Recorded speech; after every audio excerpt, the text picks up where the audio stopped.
goldenrod makes an excellent tea.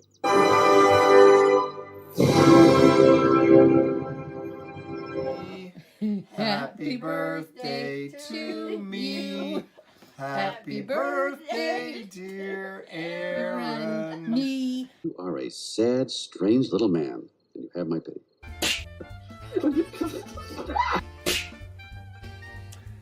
Hey everybody, welcome back to Tomic's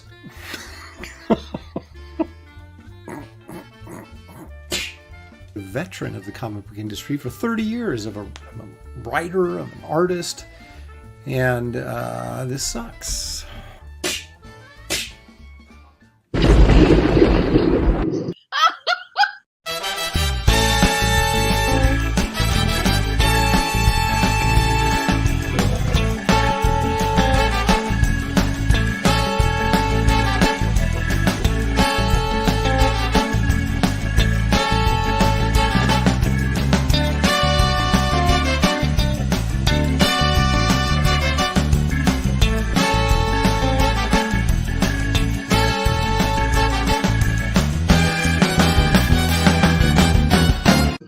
Tonight's episode, Murder in the Doll's House. Don't start! We haven't left yet!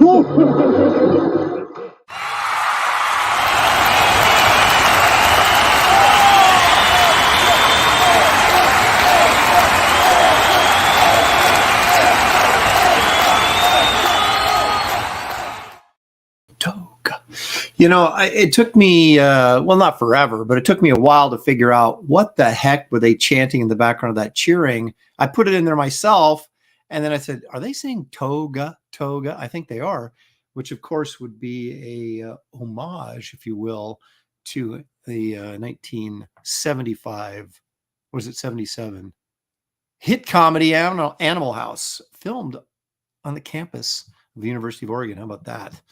Welcome, everybody. It is Aaron Live. I am running solo today. Shelley had thumb surgery, and she's still knocked out. In fact, I heard her snoring in bed. Don't repeat that, of course. So she's out cold, and so it's just going to be me and you, and perhaps our dog named Boo will come in and bug me in a while. But what a show, a humongous show today. It's amazing that I could carry the weight of this show by myself on my aging back, but I can do it. And so let's get rolling. As you can see, I'm kind of gone back a little old school. I dropped the old school for this show, going back with a newsy hat instead of the baseball cap with the Empire Comics logo, or the stocking cap with Wraith of God logo on it. Of course, both available on my campaign, and a link to that campaign, of course, is in the description of this video.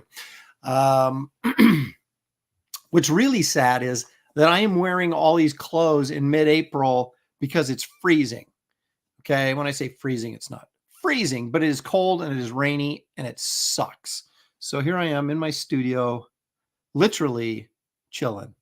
For as organized as I am for this show, and it takes hours of prep, I don't feel organized right now, even though I've got a list of everything here, because I've been working all day. I'm inking, almost done inking page 44 of Wraith of God, Blood Hunters. So, and but anyway, let's see what's going on with you guys, and we'll go from there. Leg Kick says, looks like Leg Kick is here because Leg Kick, of course, is almost always here. It also looks like he's first one in the door, and you know what you get for that? You get nothing, but thank you for your attendance. Let's see here. He says, hi, at Shelley Lopresti. Hope you are on. Aaron needs all the help he can get. I don't know if that's the best way that we should be starting out this show. I think we're off to a bad start already, thanks to our good friend Leg Kick. Frankly, O0 is here. Good day, everyone. Is that are you an Aussie, or are you just saying that to sound Aussie? Unhinged, of course, spreading the love. We appreciate it, Unhinged. Stippling Vaughn is here. Danky Frankie, Bill Maxwell, One Slick Dude, Bretsky the Great is here. Prater 7, Randy Howell letting everybody know, of course, that closing tonight is Death Raider by Rob Machine Gun Hunter. I don't know. I assume he's on somebody's show. They'll probably be streaming over the top of me any moment now if they're not already. Let's see here. H is for heretic. New fave conspiracy theory. Okay, let's see what he's got here. Patterson Gimlin. Of course, that's the legendary Bigfoot film that started all this Bigfoot nonsense, Bigfoot legend. Patterson Gimlin and 6 others massacred a tribe of Bigfoot or Big Feets. Plural Bigfoot. That's interesting. And the one filmed is the sole survivor of the attack. BS, I'm sure, but so is Bigfoot. Look at that. He's not pulling any punches today. He does not believe in our good friend Bigfoot from the Great Northwest. We may have some videos that'll change your mind today. Probably not. Let's see. Sequential treasures. How about that? Despite whatever rumors you've heard, folks, I'm not dead. Just wishful thinking of SJWs. He has been a little under the weather. I was a little worried about old Sequential, but he started bombarding me with emails yesterday of stuff for the show coming up in 2 weeks, which is Comic Art Convo. That'll be on the 30th of April. And so he seems to be alive and well, so that's good. I hope you've turned the corner there, James, and are feeling better. Randy Hell, all the way from Canada, he says, hope you're feeling better, Shelley. Hi, Aaron. Thank you. Jughead Grayson is here.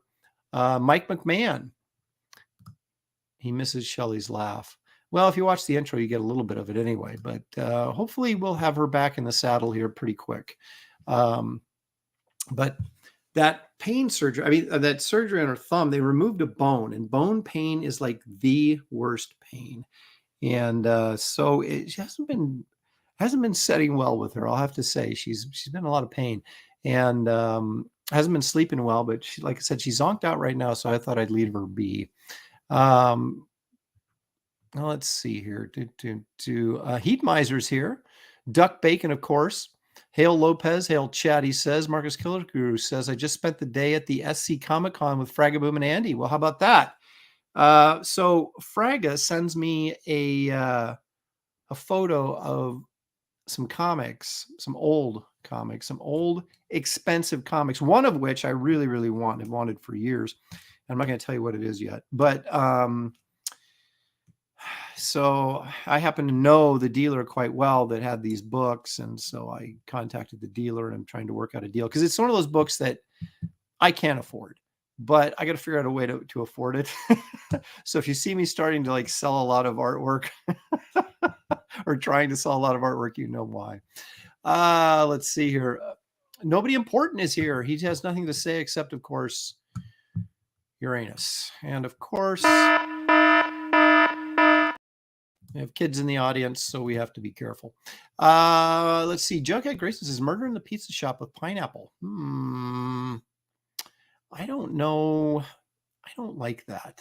I'm not sure what you're trying to say, but it seems like you're being negative against pineapple on pizza. And, that kind of rubs me the wrong way. Corey Landis is here. I'm here to see how Bigfoot is going to get out of this one. Indeed. We've got not only do we have some Bigfoot, we have Dogman video too. So, of course, now some people are saying it's the Michigan Dogman. Some people say it's the Wisconsin Dogman. I don't know. He's like Bigfoot? Is he everywhere now? We'll find out a little bit later in the show, of course. Let's see here. Andino Palazzo is here. Follow the snore. There you'll find Bigfoot. Yeah, well, I'll tell Shelley you said that, and then you'll really be in trouble. Yeah, one of the many reasons to get out of Portland. Sequential Treasure says it's sunny here. Of course, he's in kind of Eastern Washington area, sort of. Sunny here, but it's like a wind tunnel. See, Stippling Vaughn is selling me out. Where's the loyalty? Where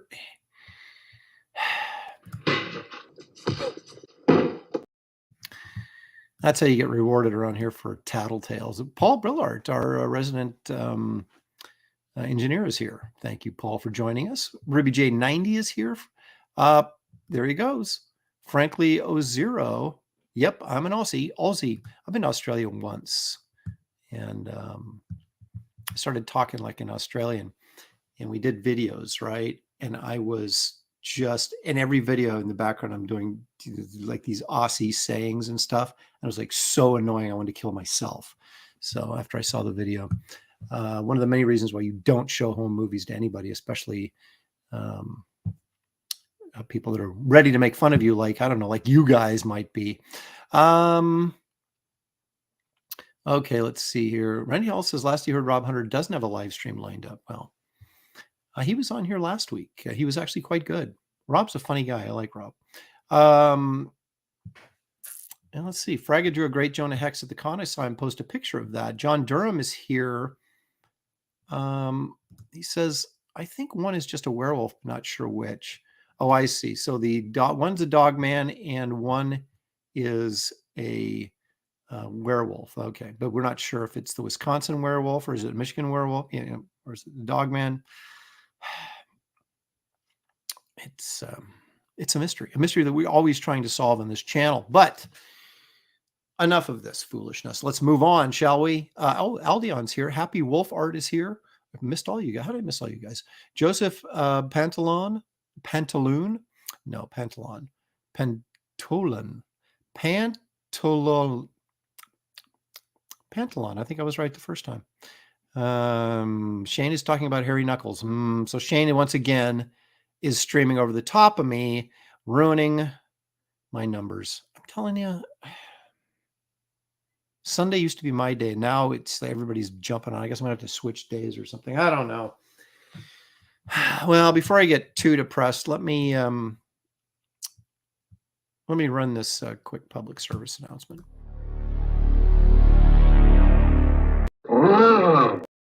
That's right. Frankenstein says like, subscribe, hit the notifications button, do all that good stuff. Help this channel grow despite Shane Davis's efforts to keep it from growing. It's kind of sad, but I don't get into it. We'll do what we do here and entertain the masses by default. That's kind of what we do here. See, now Jughead Grayson says Michigan has the dog man. Well, who does Wisconsin have then? Wisconsin doesn't have a dog man? I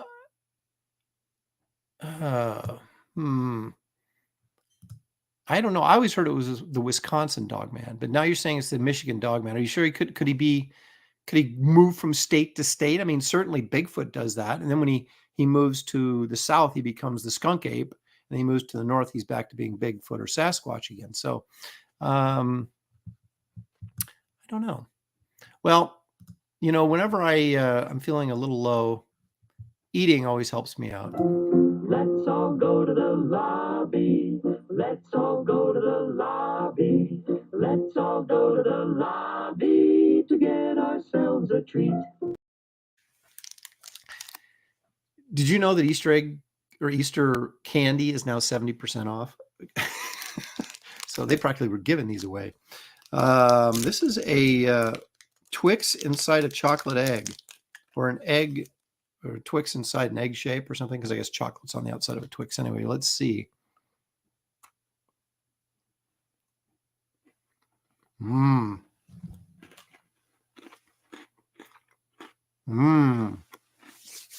That's good stuff. All right. Let me alert you guys to a few things before we get too deep into the deepness of this show. Now, some of you may know that I have what we call a second chance campaign, which is a reprint of the first issue of Wraith of God with a brand new cover.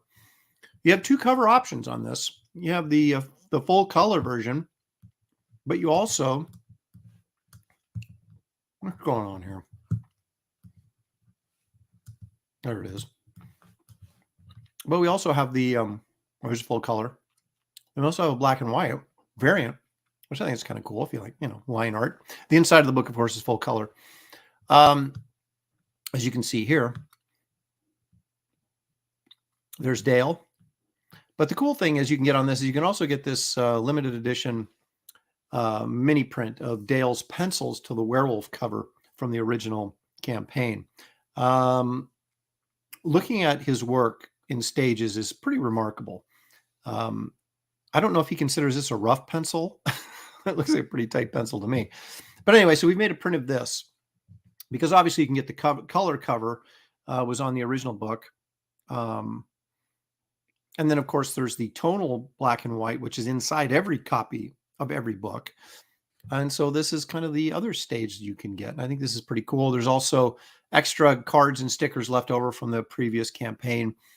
Really what we need to do is get this to about 150 backers, $10,000, somewhere in that neighborhood. And that's kind of the break even on this.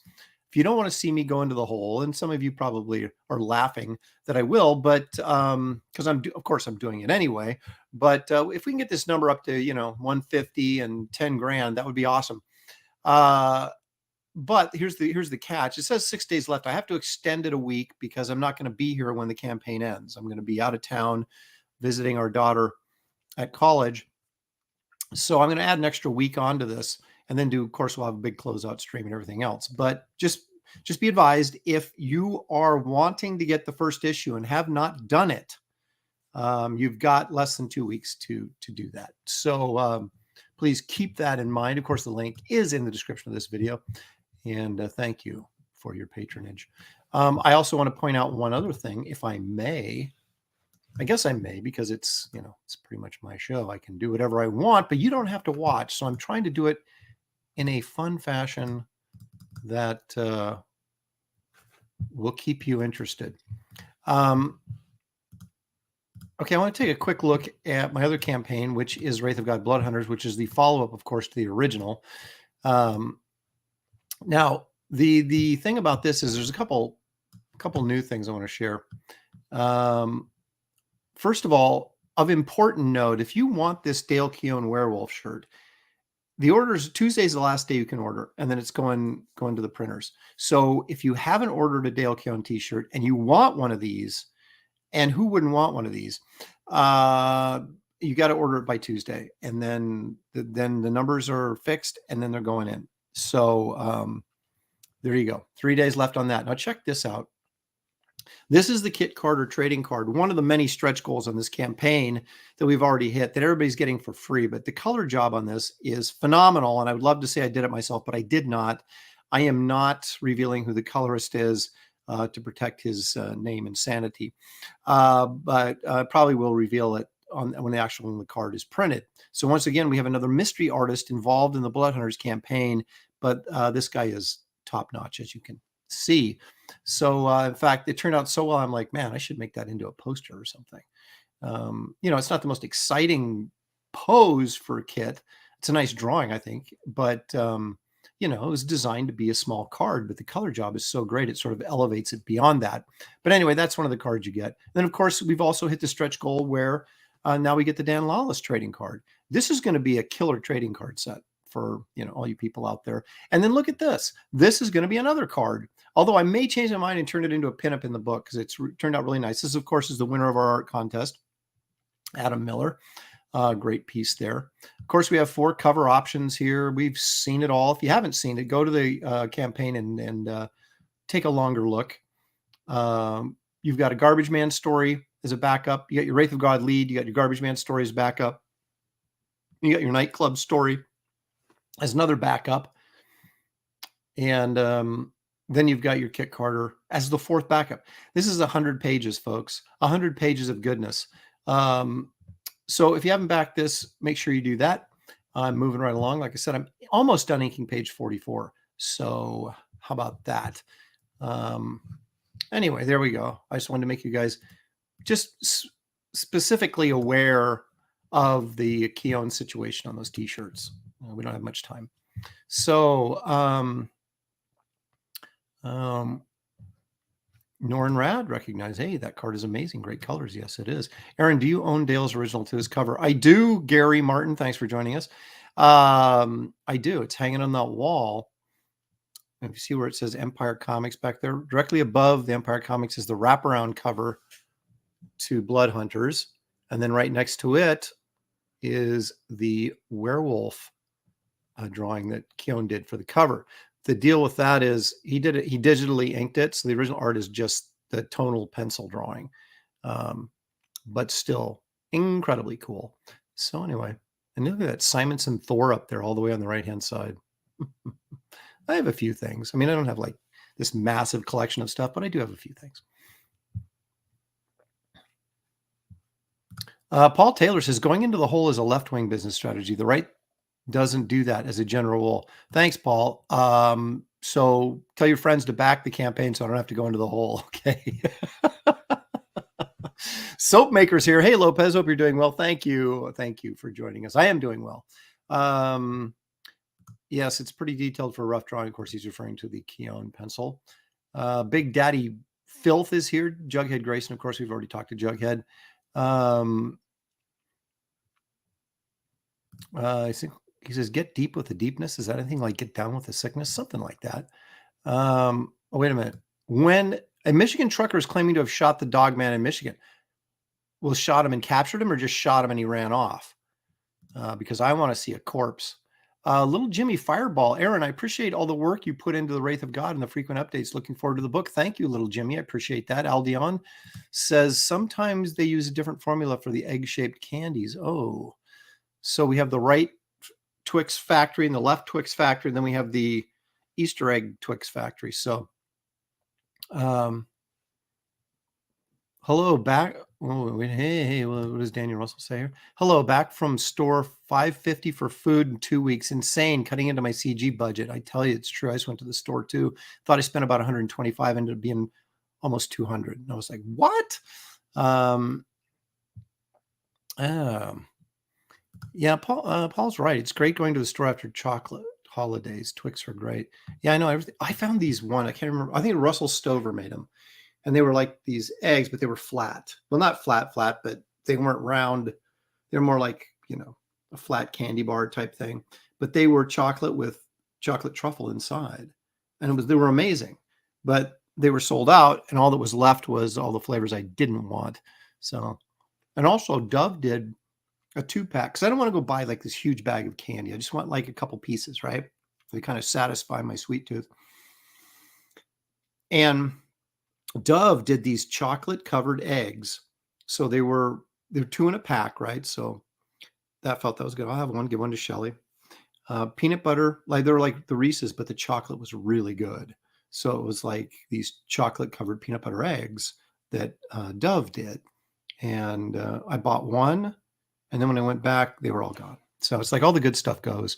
And then they got all the crap left. Although they did have a few of these Twix, which you can say, well, this is glorified crap, but pretty good stuff. Aldion says every day is chocolate holiday to me. I know what you're saying. That's why we bought like half a side of beef like last year. And we're starting to get through it.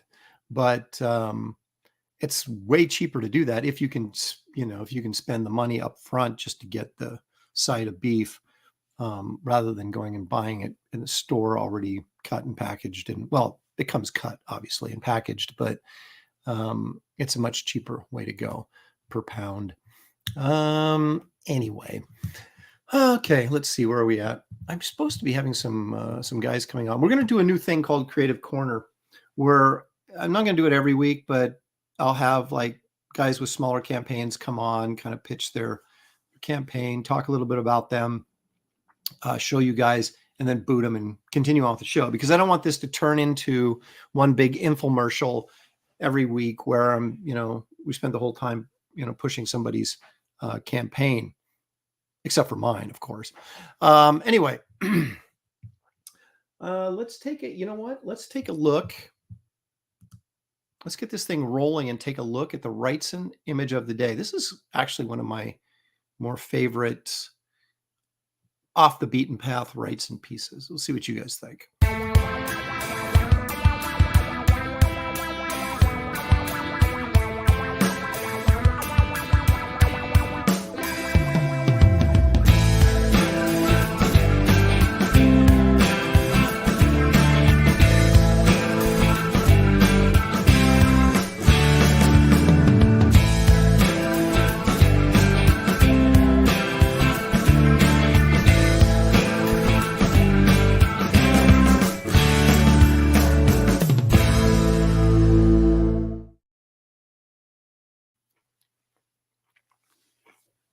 I didn't quite finish the egg before the thing was over.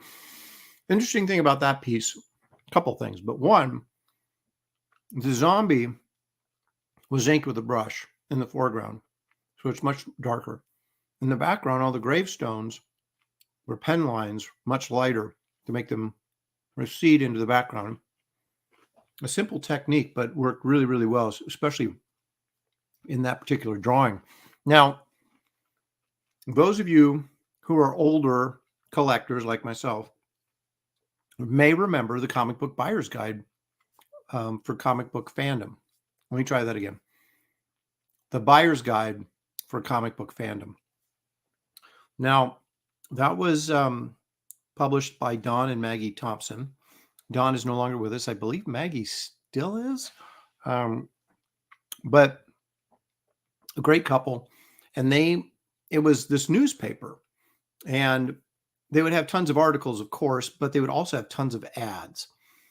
And this is pre-internet days for me, of course. So like any book or portfolio or something special, prints, things like that, even comic books that were coming out that you didn't even know about, right? They would have advertisements for that stuff in the buyer's guide. And that's how we knew what was coming out, because we had no other way of knowing, really. I mean, I didn't. Maybe some people were in the know and I wasn't, but as a kid, so I subscribed to that. It came out weekly, I think. But anyway, it folded over like a newspaper would, right? And then when you folded it open like this, it would have an illustration right there that would essentially be the cover of the magazine. Then you would flip through it like this. And that illustration by Wrightson, I don't know if he specifically did it for the buyer's guide or if he just did it and they, asked to use it. But it was one of the, I believe it was number 47. You saw it there on the video. And that's where I found, I used to find like comic book auctions in there. Like I bought a comic book on a phone auction. Okay. So basically you would call the guy and say when the auction started, and it would run from 4 to 5 o'clock. And then you would call and say, okay, I bid $300 on that. And you say, okay. And then you'd have to call back and go, what's the bid on that thing? And he'd go, well, it's now up to 500, right? So I guess he could have lied, right? That's pretty tricky. But anyway, so I got into a battle with a guy over the phone for a Mask of Fu Manchu #1, published by Avon. I want to say 1954. Wally Wood cover and art, very early Wally Wood stuff, but really good. And but I found out about it in the buyer's guide, and there would be like classified ads in there where you could buy old comics or original art. I mean, people that were, retailers, not retailers, but well, I guess you'd call them retailers, but comic shops would advertise in there. People that had old collections would advertise in there, and you'd send away, get their catalog, the whole routine. But I first saw the advertisement for Wrightson's A Look Back, the big retrospective book that came out in 78, 79, from Christopher Zavisa Enterprises. And there was the big advertisement for it, man. It was like a double page spread, as I recall. Then down the bottom, it had like a coupon you could clip out of it and, send in your $100 or whatever. I think the book was $125 because I got the signed edition initially. And so I filled out the coupon, mailed in the $125 months before this thing ever went to press. So it was actually crowdfunding back in the early days. But that's how I discovered all these things, they would show up in the comic book buyer's guide. So anyway, I'm going to share that little bit of comic history with you, if you don't mind. Let's catch up on the chat here. Danky Frankie says, let's go Lakers. Lakers already won, at least game 1. Dan Lawless is here. How about that? Paul Taylor says he's not really big on zombies, but that's a cool drawing. Well, I mean, that's the thing, you have to sort of, it's like going to see a movie. You may not like it, but you can still recognize that it's good, but you're just like, nah, my cup of tea. And that was a good drawing, whether you like zombies or not. Let's see here. Gary says, I did a recreation of this piece. Writes and inking is amazing. Yes, it is. And Gary's recreations are quite astonishing. And you guys should also know that Gary, of course, has a sign up for his ink art book on Indiegogo. I don't have a link for it in the description, but I will on Wednesdays on Graybeard's Draw Stream. So you guys want to sign up for that. It doesn't cost anything, but it gives Gary an email mailing address so that he can give you guys updates and everything. And you make a decision about buying the book when the campaign goes live, of course. Gentlemen, I see you in the green room. I'll be right with you if you hang on just a sec. Let's see here.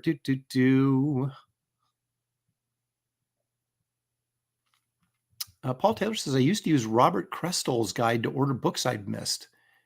That and a few others were advertised in normal comics. Mm-hmm. Yeah, it was the old days where mail, we have to send you'd send 50 cents to get a catalog or something, and you put 2 quarters and tape it to the, to the piece of paper so it wouldn't slide back and forth in the envelope, and hopefully no unscrupulous mailman would rip open the envelope and steal your quarters. Oh, Daniel Russell, look at that. Lopez is lost in this story. Someone reel him in. Maybe this will help reel you in a little bit.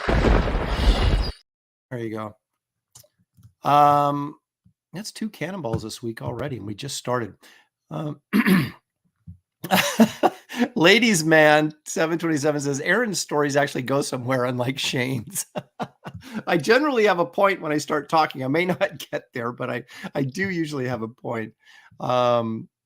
Okay, guys. Now it's time to premiere the new segment on this show that I talked a little bit about earlier, which we call Creator's Corner. I did prepare a cheap little intro, so let me run that right now.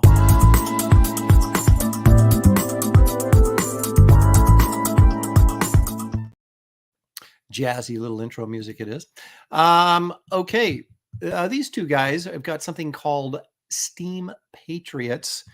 It's Scott and Rory are here to join us, and let's bring them in and find out about them and their project.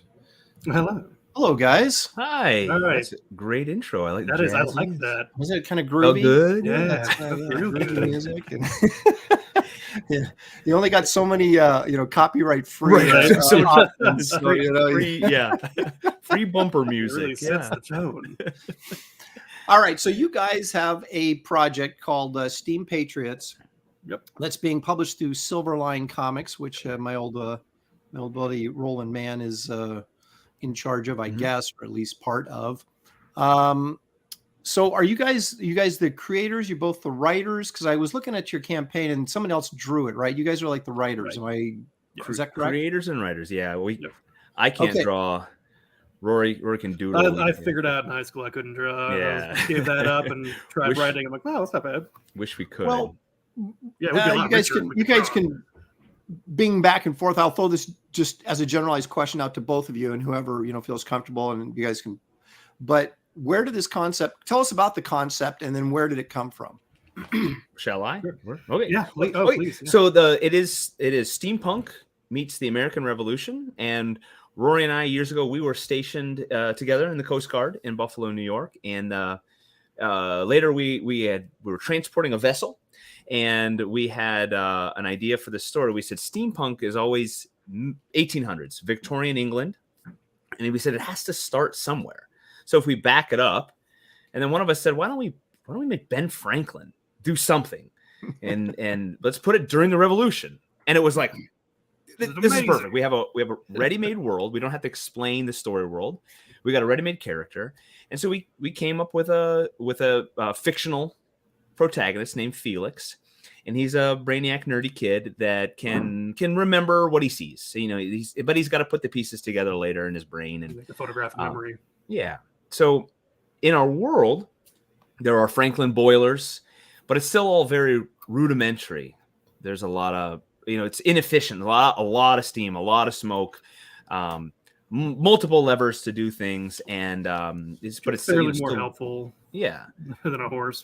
Right. A lot of wood and iron still, and we wanted it to be the beginning of the steampunk world, And if Steam Patriots is successful, if people keep buying them, we would love to continue Felix's story right through, go through War of 1812, and then continue our Steam Patriots world. And it could be a whole steampunk world. Now, I assume you guys are both comic book fans growing up. So how did you get to a point where you're thinking, you know what? I'm tired of being a reader. I'm going to be a creator.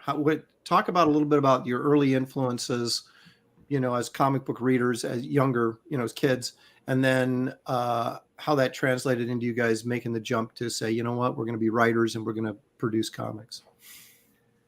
So when I grew up, it wasn't too heavy into the comics. I was probably just before that generation where like the manga became really, a big hit. The 90s cartoons were my thing.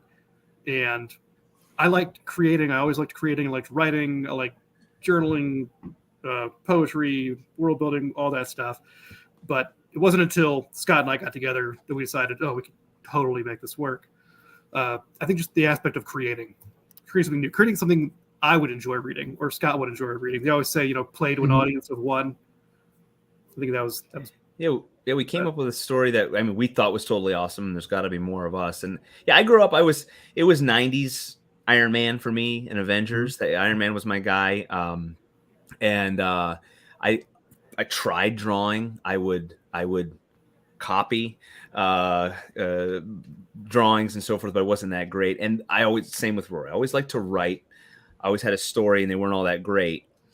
When we came up with the Steam Patriots idea, it was originally to be a novel. When I ended up writing I did a NaNoWriMo, the National Novel Writing Month, and I seat of my pants for a month, wrote about 46,000 words, and got a beginning and I got an end, and the middle was very muddly, but it made me happy, and I could. Yeah, but the important part is the beginning and the end. The middle you can, and that's a drum that I beat. Rory's heard. I tell people, if you're going to create and get it done, because then you can polish that pile of manure, and it can turn into something. Turn it into a diamond, right? Yes. And so we had someone get interested. We had a publisher, and they wanted to turn it into a series of novellas, and that fizzled, and was fine. So it went on the back burner, and we both had our Coast Guard lives to take care of. And when I got out of the Coast Guard, I went to Full Sail University, and Roland was one of my instructors, and his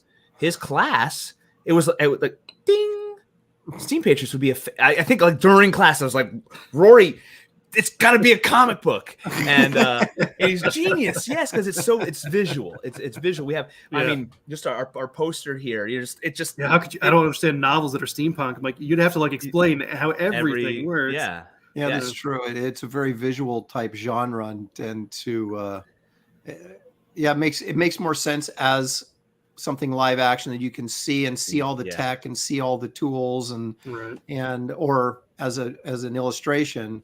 It makes a lot more sense. It does. So let me see here. The R2D2 for Life says, I have Steam Patriots issue 1. Yes! I've already backed issue 2.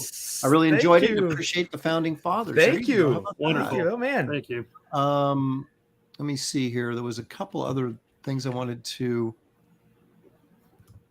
There you go. Can't wait to see the steampunkers kick those slave owners' butt. there will be a little. We don't want to delve too deep in a lot of that, but yeah, it'll work. We're going to touch a little on that. We do want it to be entertaining. It's tough. There's a tough time in history with bigger issues, but yeah, it's a fun story. We like, and you were saying visually, the steampunk has so much going for it with the machines and which is, Aaron, you're a illustrator. Finding someone who's good at figures and machines is not always easy. And we've managed to find some great artists. Yeah, I as much as I enjoy the whole steampunk look, it's kind of like if I had a job and had to do it, I'd do it, but it certainly wouldn't be my favorite thing because it's sort of that sort of weird historical techno stuff. Yeah. And it's like tech is not put me in a jungle any day of the week and I'm fine. Start giving me little gadgets and stuff. And then it's like I'm pulling reference constantly. And Right. Finding somebody that enjoys doing that and does it well. Shelley's creeping in the background there. I just woke up. There's your there's my treat. There's your snack for today. Sorry, I'm up all night. Hello. Hi. So they were calling, they were chanting your name to chat with early in the show, and I woke up. I was up all night, and then I woke up and I go, I wonder what time it is. 4:02. I go, well, I haven't brushed my hair in 2 days. Let's do the show. That'll be a good look. Did you figure out 4:02 a.m. or p.m.? Was it one of those moments where you came, what day is it? 4:02 a.m. And it's usually a.m. with her. So. Yeah. Oh my goodness. But anyway, have a good show. Hi, everybody. Hello. Well, no, next week we'll be in Phoenix. That's right. I've been promising your big return. So, you know. Well, set the bar high. Brush my own hair by then. So Okay. Aaron's been putting my hair up in a ponytail. It's like the good old days when I had to do look. my daughter's hair for dance. I was like, do a ballet bun. You know? Yeah. So that's not right. Thanks, guys. Have a good one. See ya. Thank you. Shocker, I'm going back to bed. Thank you, Frankie says these guys will remember Shelley, but not Aaron. Yeah. You know what I think, Danky? I think maybe you'll remember that. Okay, so you guys have 2 sites. All right, so you've got a campaign running on Kickstarter, right? Correct. Is that correct with Beyond the Stars? Yes. Yes. So if I bring that up, it's not going to be erroneous because I'm going to bring it up right now. Right. That's the Kickstarter when because Silverline's got a lot of titles going. Roland's been teaming them up, and we are honored to be teamed up with Ron Fortier's book. Ron is a prolific creator, sci-fi and pulp style stories. He has his own. Ron was one of the first writers I worked with because he was working on when I worked for Blackthorn Publishing back in 88, 89. He was writing the Rambo series that I did a couple issues for. Oh, wow.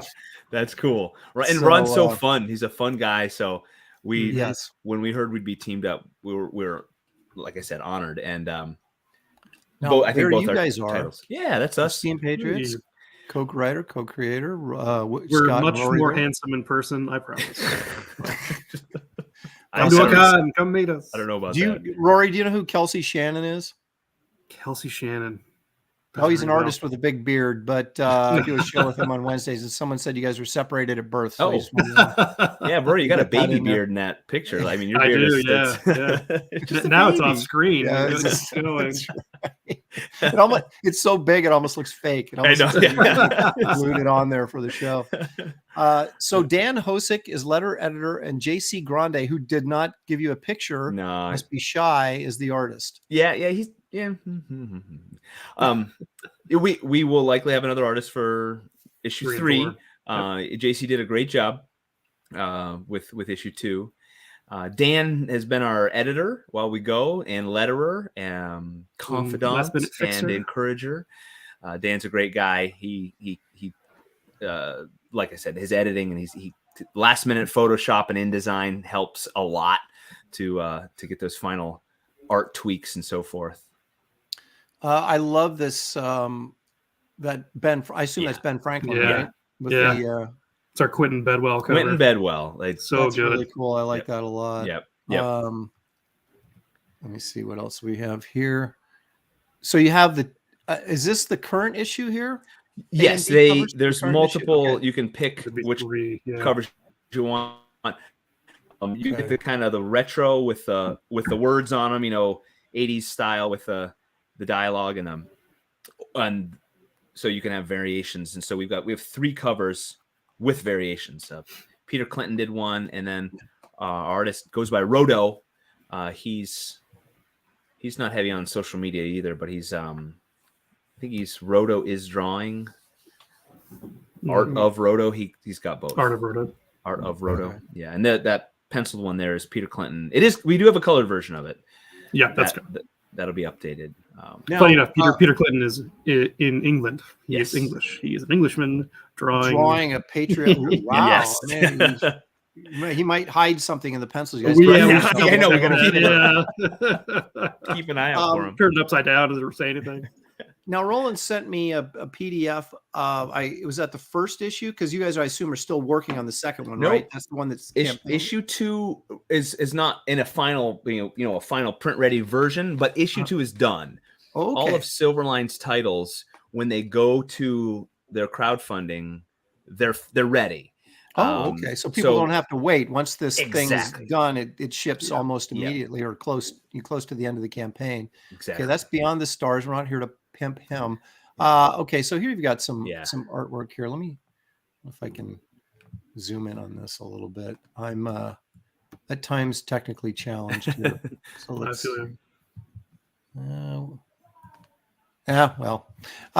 so so this is this kid here is our hero, right? Yep. Sort of the Felix. Yep. Okay. We see the inside of Franklin's workshop.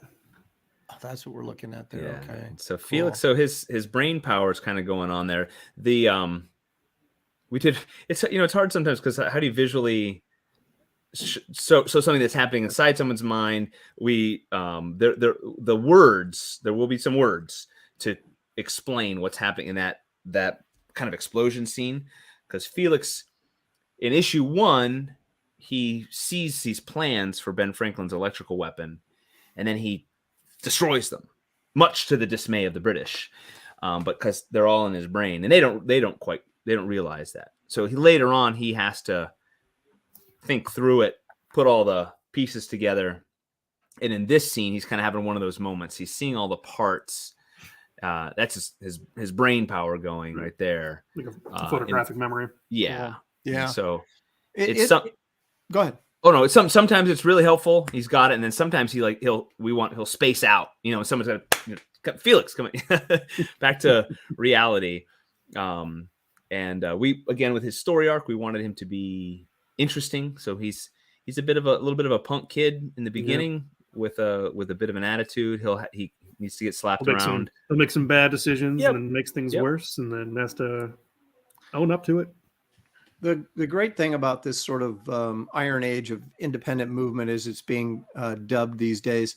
We're getting a lot of interesting genre material that we just would not see in mainstream comics. Maybe we would have seen it in the 50s when superheroes were on a lull and they were trying to figure out different things that would get people's attention.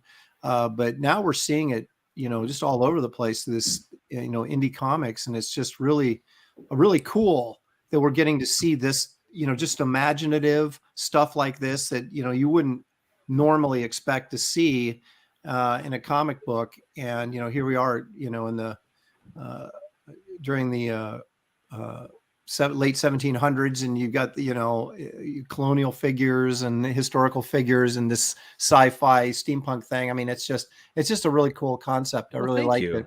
I like especially at cons when people come up to you, kind of looking at our booth a little quizzically, and like, okay, let me tell you about it. And you watch their brain kind of like shut off and reboot, and they're like, yeah, okay. That's cool. Or they'll say, okay, and they keep walking. There is that. It's like a steampunk thing. There's so many subgenres, that it's like you got to hit that. That core audience is totally into that. So talk about your add-ons a little bit here. What are we looking at? The big add-ons is you can get any of the back issues.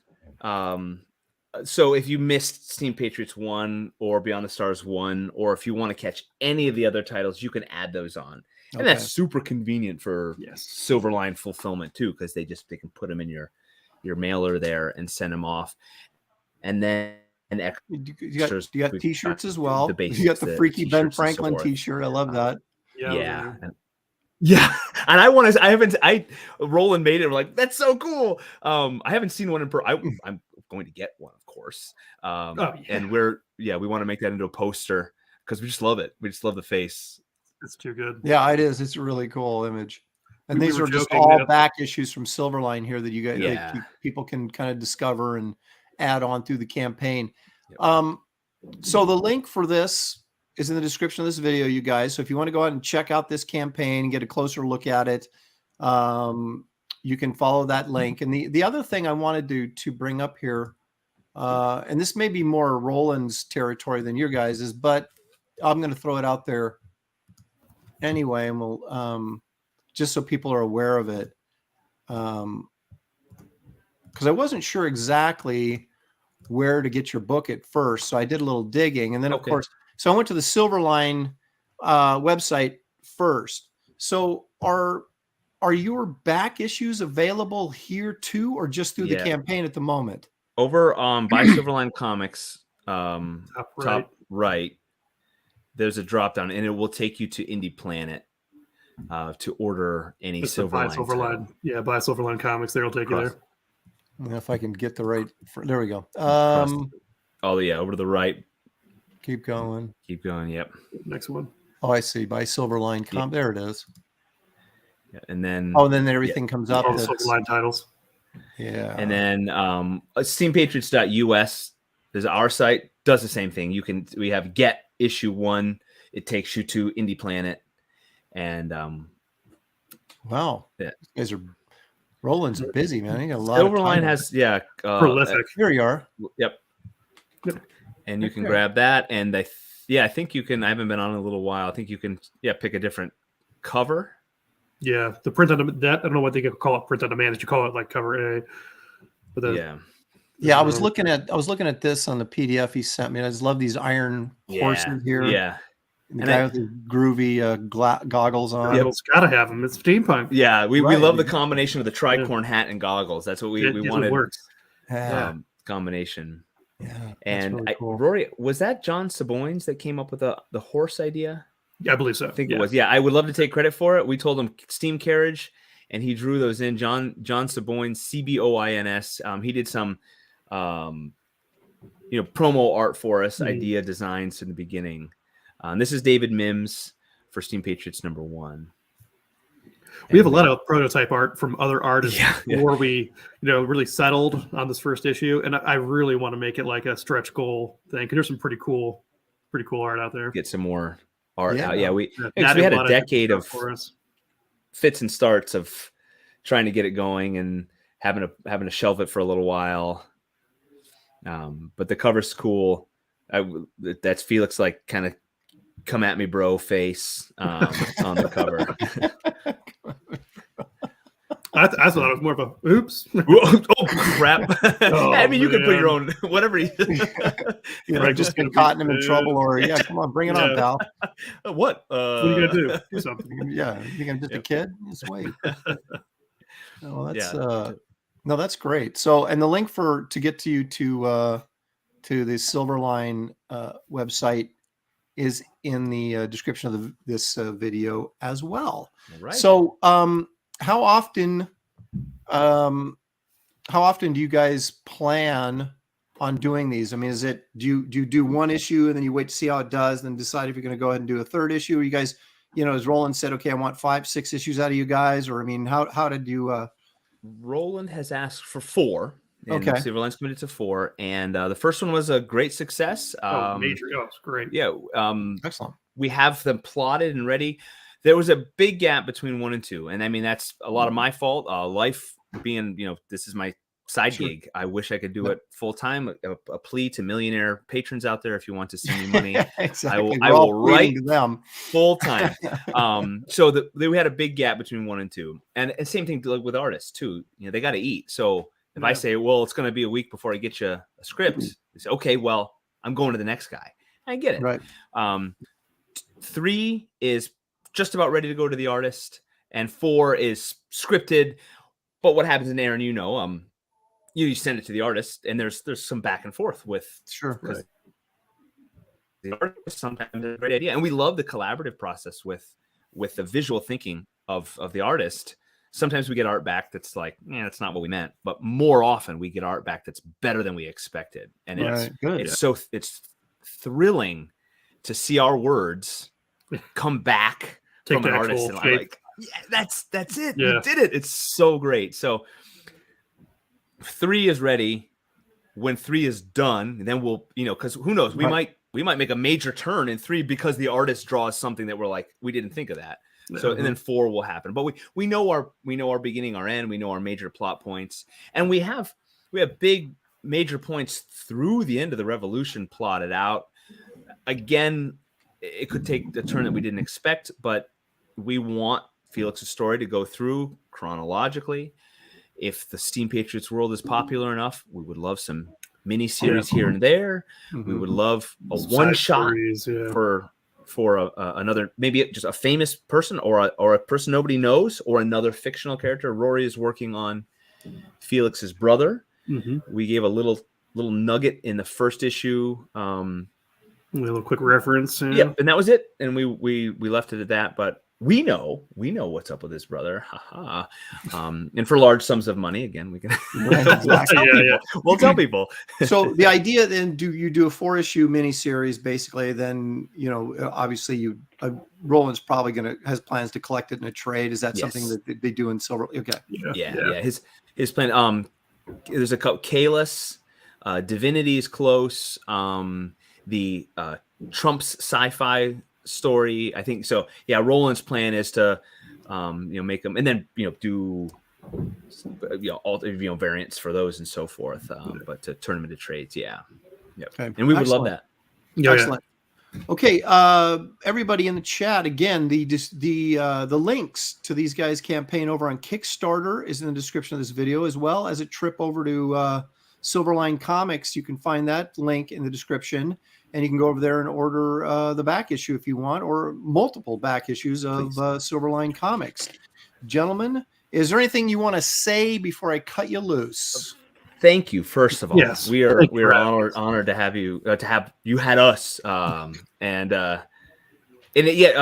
on socials at Steam Patriots. It's like, share, follow, subscribe, tell all your friends and all your enemies. And the usual things. If your friends are British people, I'm not the only one who says that. Good. I say that too. And I'm like, that must be a creator thing. Like, I don't care who you get everybody to buy it. I don't care if they like you or not. Tell them everybody. They should trust you. Yeah, we love it, and give us feedback, because this is our first book. To get someone to tell us that they have it and they've read it. Oh my gosh, it buoys me to. Right. We got our first email after a con. Not too long ago, and somebody asking, "Hey, I met you guys at I think it was Three Rivers Comic Con in Pittsburgh, and I picked up that first issue. When's the next one coming out?" Yeah, oh yeah, that feels good. Isn't that great to hear? Rory printed it, framed it. It's got this big poster of him right to the Ben Franklin poster. I got the big letter poster. That's awesome. Well, gentlemen, good luck with this. It looks like it's a lot of fun. It's a really cool concept. I really like it. You guys in the chat, do give these guys your support. Go check it out. Again, the links are in the description of this video. I want to thank Scott and Rory for joining me on the very first segment of Creators Corner. And hopefully we'll be doing this more often in the future. So guys, thanks for being here. I appreciate it. And you guys enjoy the rest of your weekend, and we'll catch you later. All right. All right. Thank you. Thanks, guys. All right. Now you're just stuck with me. No, that was really cool. I like that concept. I think that was really that's really great. Steampunk, Patriot stuff. It's a cool concept. So you guys, again, the links are in the description of this video. So check out those campaigns and see if you can get behind them. Let's see here. What was this? Aaron Lopresti, spare the Bigfoot videos. You'll be showing just Rory's home movies. Now you're going to make fun of Rory because he has a big beard. Just like you do Kelsey. These guys are so mean. No, Rory, I want you to know, if you're still watching, that it's all meant in good fun. So let's see here. American presidents are public domain. Well, basically famous people are public domain for the most part. So you have some latitude there with some of these guys that you can go in and use them in fictional settings, like of course, you guys, I'm sure, have heard of Abe Lincoln, Vampire Hunter. So, I mean, you can do that with guys. So, and they're taking the most of it here. I think this is a really cool idea. Okay, let's see. Everybody's talking to everybody. Geek Avengers send $5 my way. Thank you so much. He says, glad we made it back from Super Mario Brothers movie for Aaron's show. Did I miss the Atari Force content? No, you didn't, but here it is now. There you go, geek. That thank you for the $5 though. Paul Taylor says the internet is really useful for getting the word out about new projects. What did I just lost that. I don't know. Christina Lynn is here for, she of course is a freelance editor and a proofreader. She works on Wraith of God, as many other projects as well. I was reading somebody's chat. It just disappeared. Oh my goodness. Let's see. Stippling Vaughn says Rory is believable. Bigfoot is not. So there you go. Okay. All right. Let's move along to what's next on my list of fun and exciting things to do. One of those is something fun that I like to do every week, unless I forget to do it, which is very possible with me. But here we go. The shortest intro segment I have.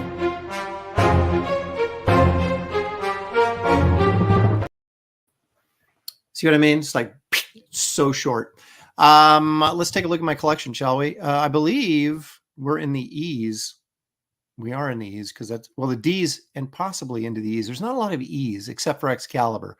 I can't think of any. So let me switch over to my, what the heck happened to my other camera? It like disappeared. Did it unplug back there? That's what we call optimal programming. It's going to be really disappointing if this is not working. There it is. It just sort of worked its way out, but now it's back. Okay. Don't need to see my phone. All right, so I dug into my box of D's. Let me show you a few things, if I may share. This was actually the paperback cover to the second Doc Savage book. This is James Bama. But they reprinted on this gold key adaptation right there. So it's like a really cool 1966. How about that? I found this on the interwebs back in early 2000s. And it's really, I mean, it looks like a near mint book to me. And I always assumed it was. And so we're going to continue to assume that it is. So I've had this for darn near 20 years now. But I'm a big Doc Savage fan, and I'm a big James Bama fan. So is this not the ultimate book for me? Get that.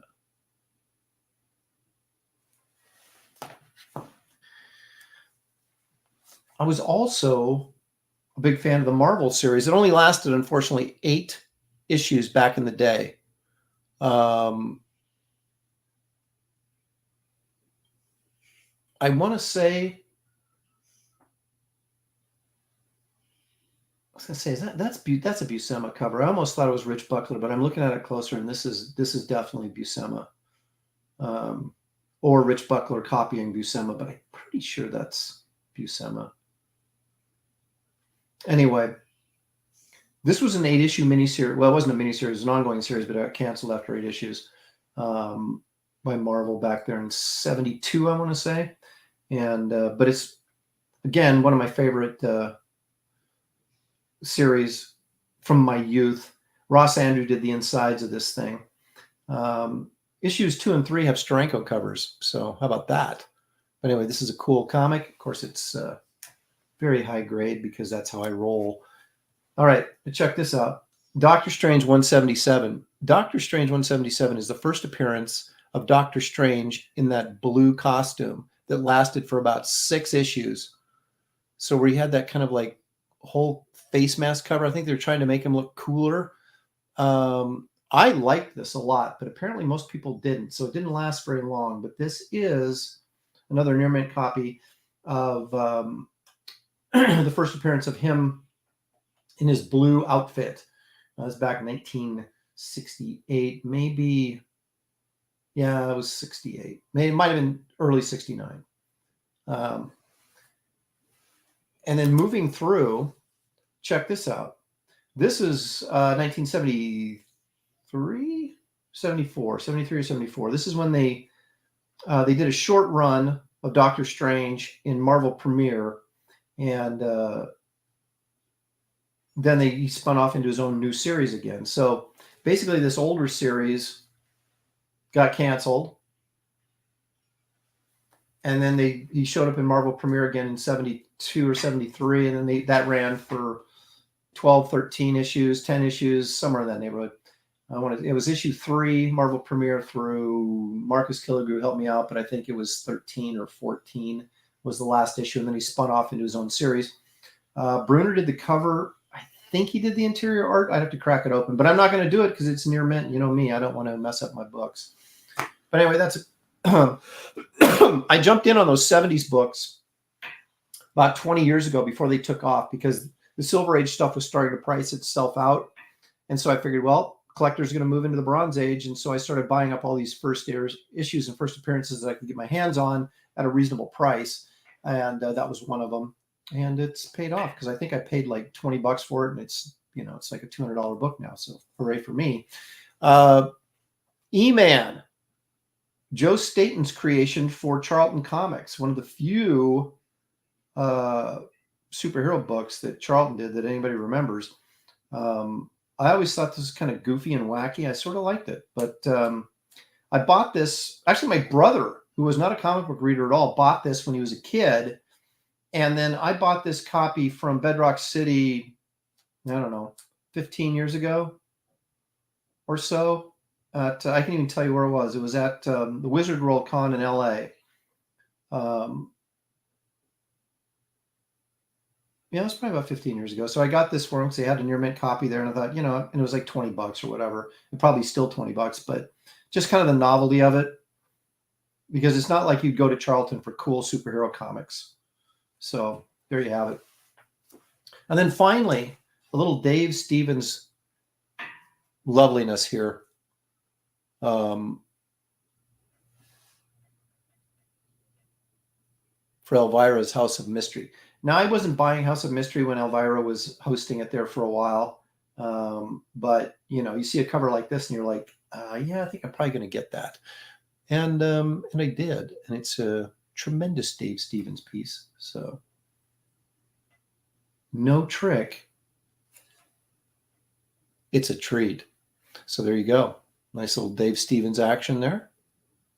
And that's the great thing about, or I should see, the unfortunate thing about Stevens was that there wasn't a lot of his work out there. So it was like, if he did a cover or something, if you wanted some Dave Stevens work, man, you picked up every cover he did. Because the only interiors he did that I'm aware of are Rocketeer, and he did those very sparingly. So you get a cover here and there, and you'd have to jump on those covers because they might not come around again. So there you go. How about that? Well,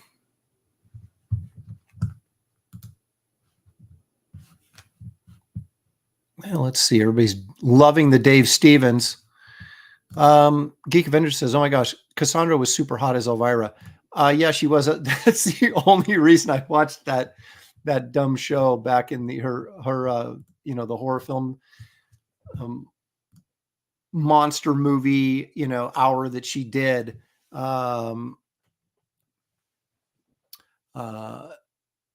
Was because she was so easy to look at, let's say, and quite a bit revealing too. So let's see here. Danky Frankie says, DC did a Doc Savage. They should have done an issue with Doc Savage chilling in the fortress with soups. They did, and it was the Kubert brothers, one of their earliest jobs. It might have been their first jobs. Did the miniseries, like a 4-issue miniseries, but he didn't have like the that sci-fi cap hair or whatever he had going on there. That he had just had regular hair, which didn't make him as interesting. So, but yes, they did have, that was in the 90s, I think, or the early 2000s, maybe. Yeah, Defenders was kind of like the garbage can for Marvel. They threw in everybody that didn't sell on their own. That was the weirdest team. Started off with Submariner, Doctor Strange, and the Hulk. Can you imagine being Doctor Strange trying to keep those two under control? And Silver Surfer joined, Valkyrie joined, Nighthawk joined, Silver Surfer came and went. Yeah, it was definitely the melting pot of superhero teams. I don't know if you guys remember or not, in the when was it? That was 75 or 76. They did a book called The Champions. Marvel did, and it had Hercules, Ghost Rider, the Angel, Iceman, and Black Widow. I mean, it was like, were they just sitting around going, okay, we need a new team book. Who's not attached to anybody? And they just threw them in together. So that was really bizarre too. But I remember getting that first issue. I still have it, and but it was kind of weird. Okay.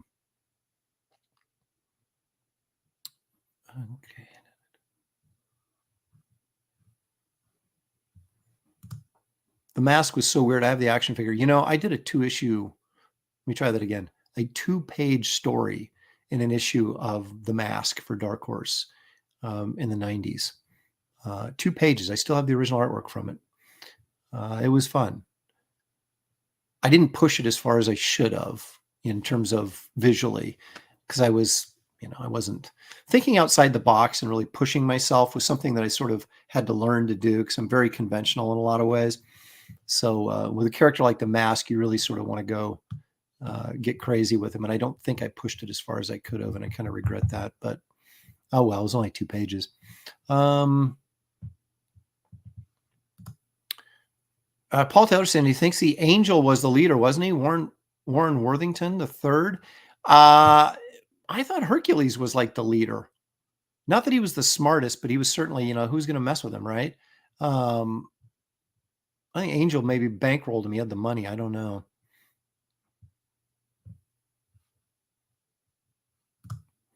James, are you sure about that? The DC Doc Savage was in the late 80s?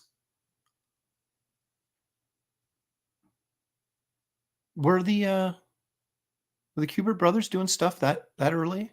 You might be right. I mean, who am I to argue with you? Marcus Killer says he liked the Champions. Byrne did a few issues. Did he really? I can't remember. I only got the first issue. I remember I read them when I was a kid, but I don't remember who worked on it. And I don't know how long I stuck with it, maybe 4 or 5 issues before I thought, this is kind of silly. I'm moving on. So anyway, that's D's and E's for my collection, I guess. So next will be in the F's, which would bring us to maybe some Fantastic Four material. I don't have a ton of it, but I got some good ones. So, all right. One of the things I did last week was I previewed, or I should say I didn't preview, but what would you say? I looked back on my field trip to the Oregon Museum of Science and Industry, and looked at the Marvel exhibit that was quite impressive. Okay.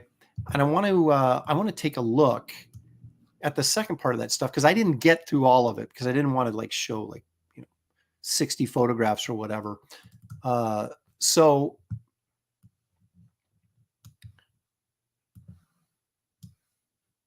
I'm going to share the rest of my visual experience with you guys.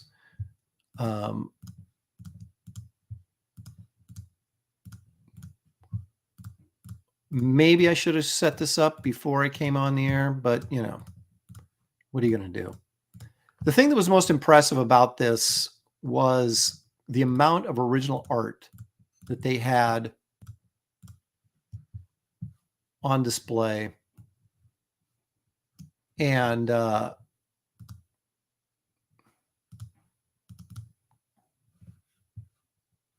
yes, I do. It says, are you sure you want to open 30 items? I'm like, yeah, heck yeah, I want to open 30 items. What do you think I'm doing here?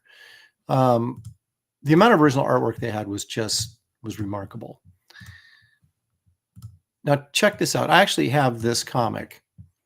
This is, of course, this is the splash page, which is exactly like the cover.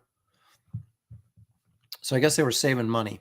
But this is actually the cover where from Tales to Astonish. Does it say up there? 34. Tales to Astonish 34, 1962. There's a monster at my window, it said on there, and it was Tales to Astonish 34.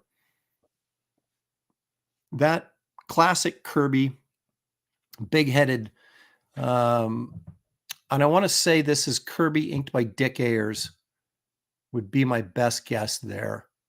It did say on all this stuff, but I didn't get all the photos. But they actually made a T-shirt of this. Marvel's got a T-shirt of this, and of course, the comic book, which I have. But it's kind of an iconic image for a big-headed monster book. Geek Avengers says, "What the heck is that thing?" Dan Lawless says, "You don't see anything that cool anymore." No, you don't. But there it was, originally there. And I was pressing my face up against it. I was licking it. No, I wasn't. But it was right there, and I was shocked. Again, if you get a chance, if this show goes through your city or state, you got to check it out. Now they also had the Wall of Stan.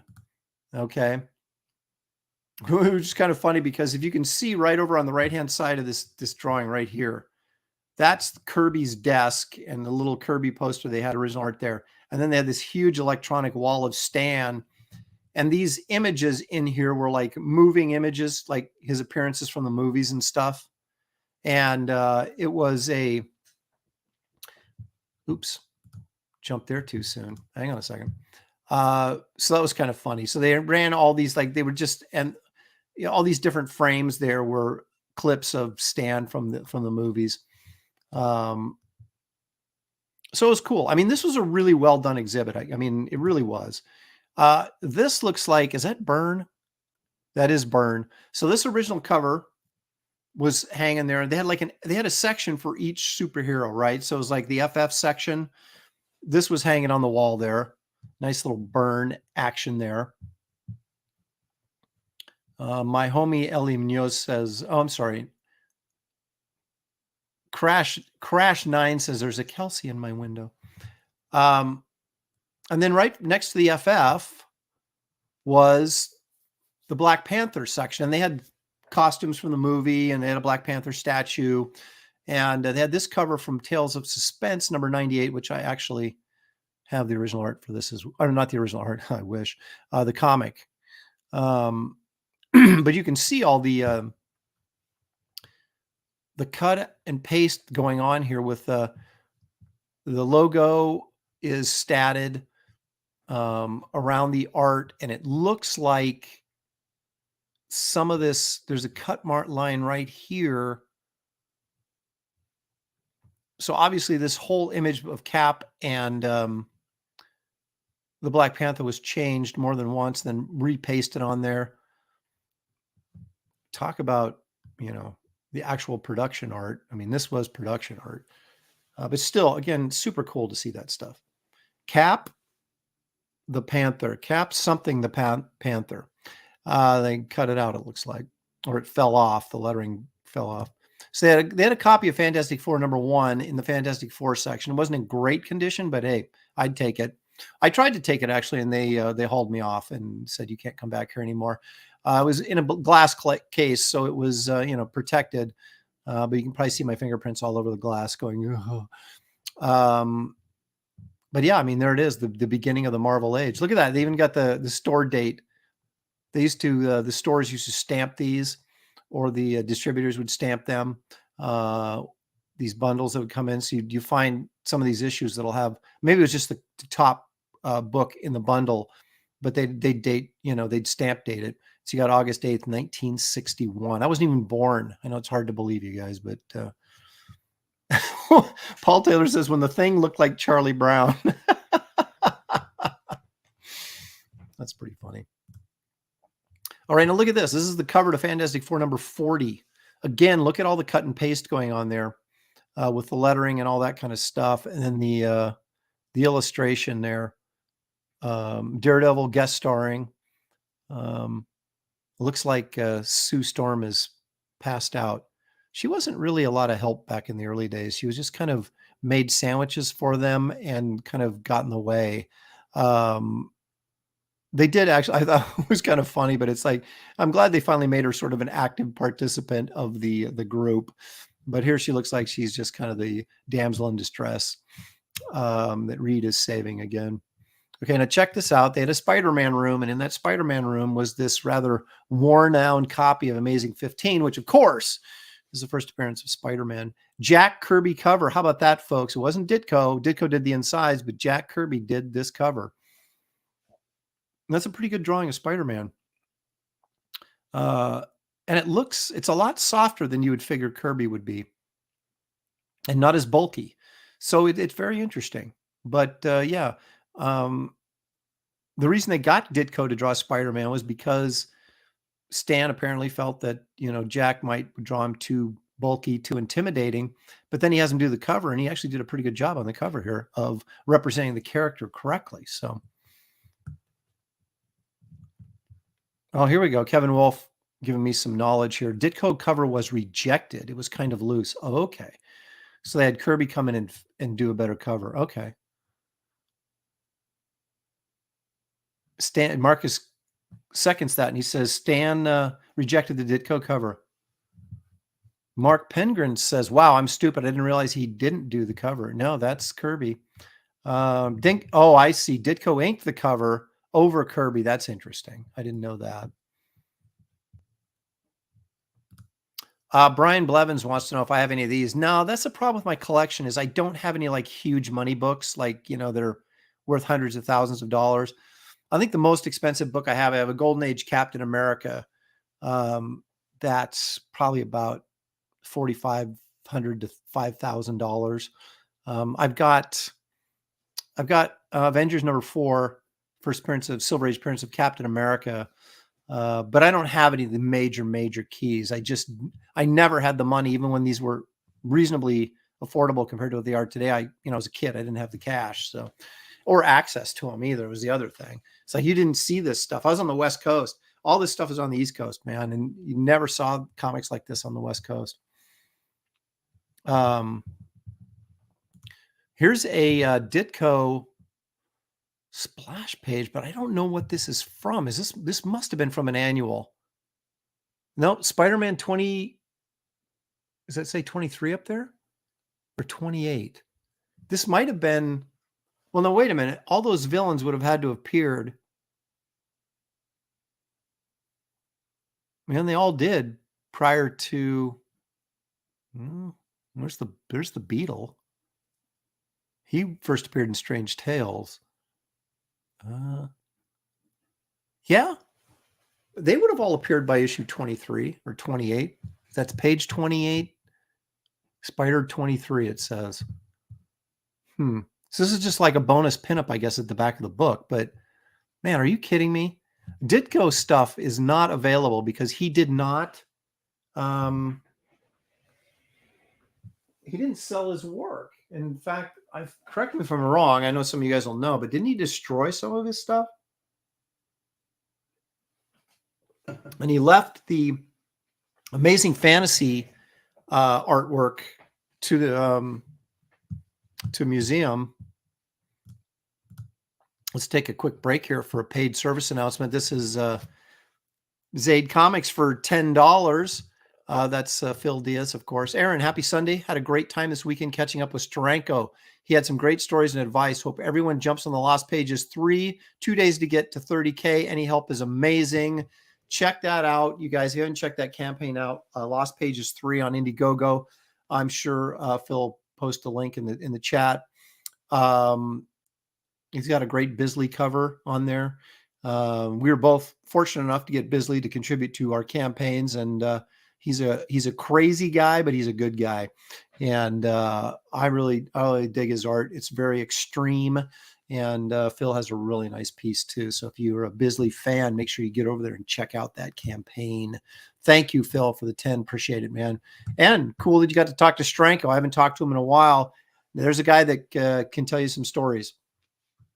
All right, moving right along. How about this? This is John Romita cover from Amazing Spider-Man 97. Now these were this is just prior to the drug issues. which were 98 and 99. Or no, wait a minute. It was 96. Take it back. 96 didn't have the Comics Code Authority on it. I can't remember if 97 and 98 did or not. Were they all 3 issues? Marcus Killigrew would know. But I know 96, it beat out by like a month or 2. They beat out the Green Arrow, Green Lantern drug issues. So this was actually, we always think about the Green Lantern, Green Arrow issues as the, the drug issues that circumvented the Comics Code Authority. But Stan, I don't know if Stan got wind of it and tried to, beat him to the punch, or if he just beat him to the punch on this. But Spidey 96 was the drug issue.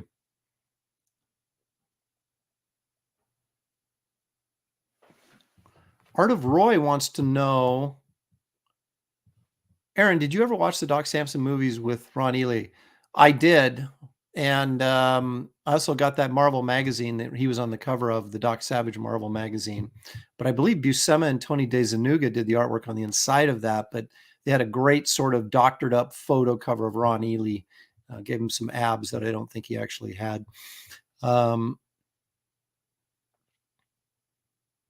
Let's see. Marcus Killigrew.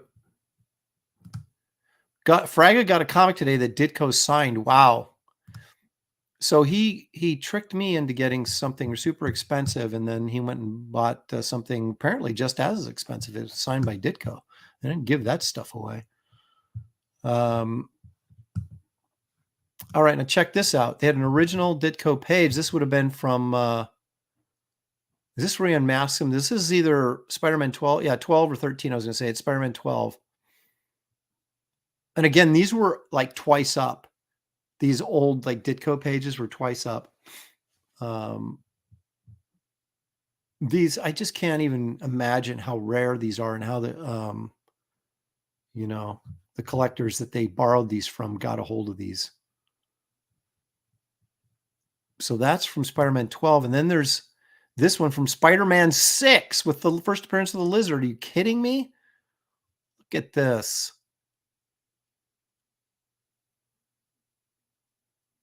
I mean, I would be interested to know actually how many Ditko pages are actually floating around out there, because it can't be many. All right, check this out. This is the end of Spider-Man 39, John Romita. This was actually Romita's first issue. What a way to come on. He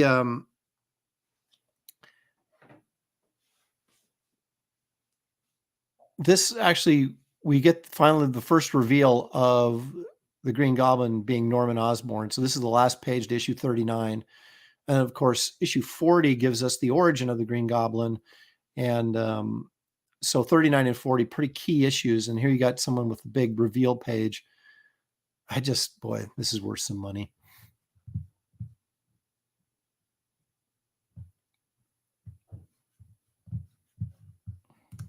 Comics Legend says, hi, Aaron, will you be experimenting with different art styles in some of your future books?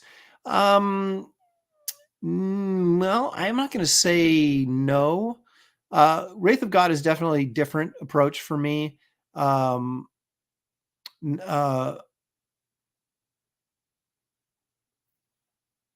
got a jungle dinosaur thing that I kind of lean into Frazetta a little bit, but that's a good question. It'll depend on the project, but it's very possible that you'll see, some different takes. And generally, it's more about how the finish is than it is actually the penciling. But I have been known to lean into Frazetta every once in a while, so that's very possible.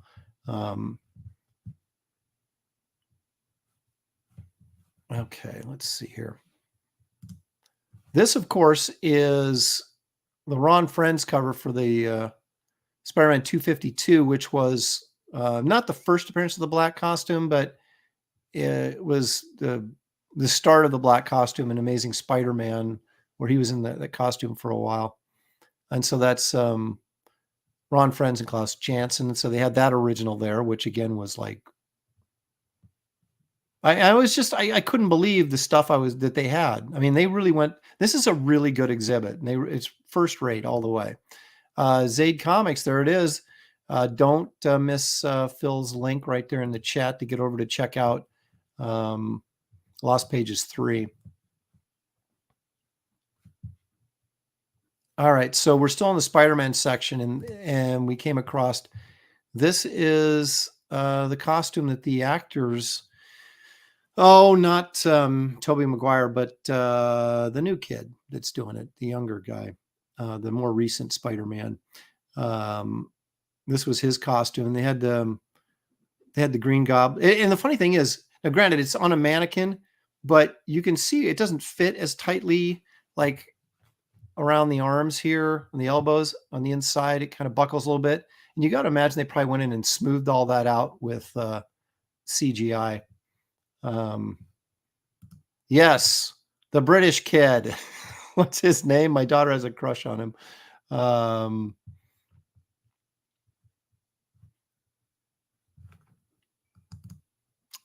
There is actually, that's not the first appearance of the black costume.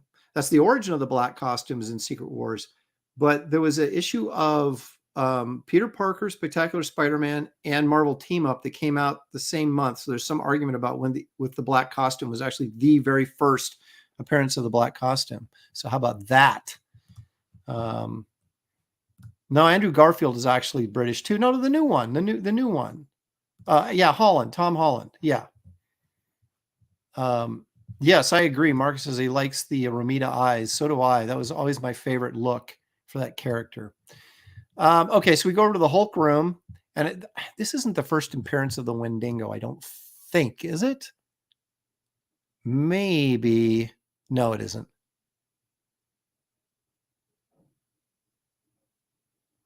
He attacks again, but this time Monster will die. Was this the first appearance of Wendigo?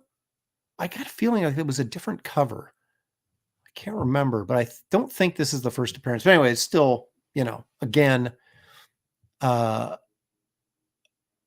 just to be able to see these original covers that are, 50, 60, 70 years old, it's pretty amazing. Here we've got the his Tales to Astonish 35.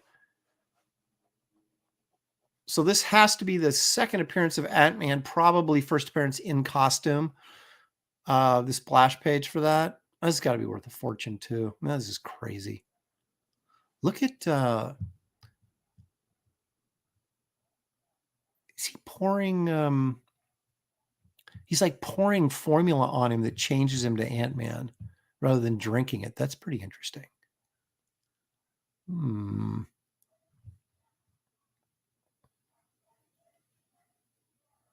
It's always weird that they come up with a superhero that would shrink himself. It's like, what are your superpowers? I can get really small. And you're like, wow, I bet that's pretty helpful. I mean, I guess it is if you're going through, picking a lock or something, but, or going inside somebody and curing their disease or something. But I always thought that was really interesting, but it's probably why these characters were never that popular, is because what kid dreams of like I want to be the Ant-Man where I can shrink down and do nothing. Okay, now check this out. That's Adam Hughes, of course. They had this in the Thor section. What a great piece. Adam's my hero. I just think he draws so well. It just makes me want to cry.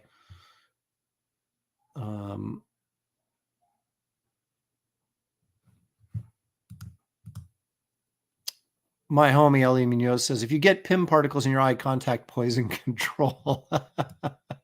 Size doesn't matter. It's how you use it. Of course.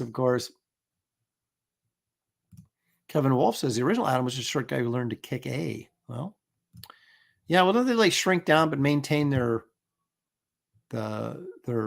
regular human strength? Which, if you're just a regular human, that's, not too impressive. Okay, now check this out. They had 3 of the Iron Man costumes there. I love the original Iron Man costume from the movie that Tony Stark built in the cave when they're being held hostage. I It's such a great take on the original armor, but it's such a better take than what the original armor looked like in the comics. A lot of these they had up, if you remember, if you were anybody that was able to go to San Diego and saw when this movie was coming out, that they had like tons of Iron Man suits at the Marvel booth, and they're pretty cool. So this wasn't my first time seeing this stuff, but it was still cool.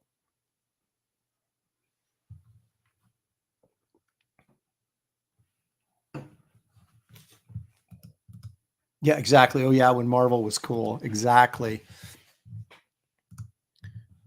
This is a cool cover. I remember when this came out. So you got the Silver Surfer versus the Vision, with the Scarlet Witch going, "Vision, no, no, don't fall. The volcano." They were always in danger on the cover of Marvel Comics. That's why I loved them. There was always like this. It's like you had to buy the comic because you're like, oh my gosh.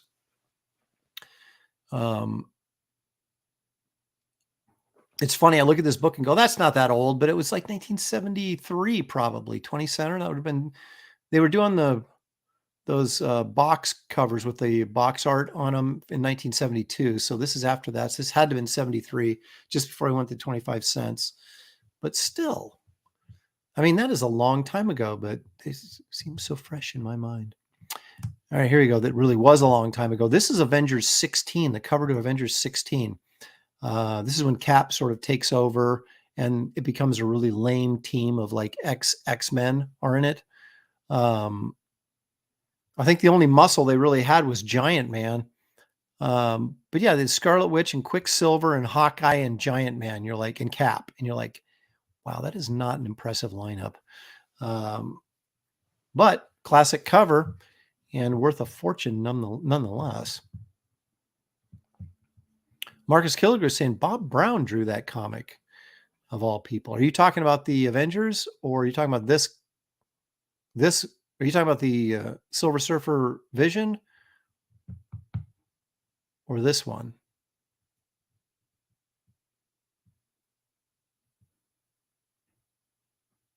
Oh, look at Paul Taylor saying they added Goliath afterwards. So it was like they were even worse.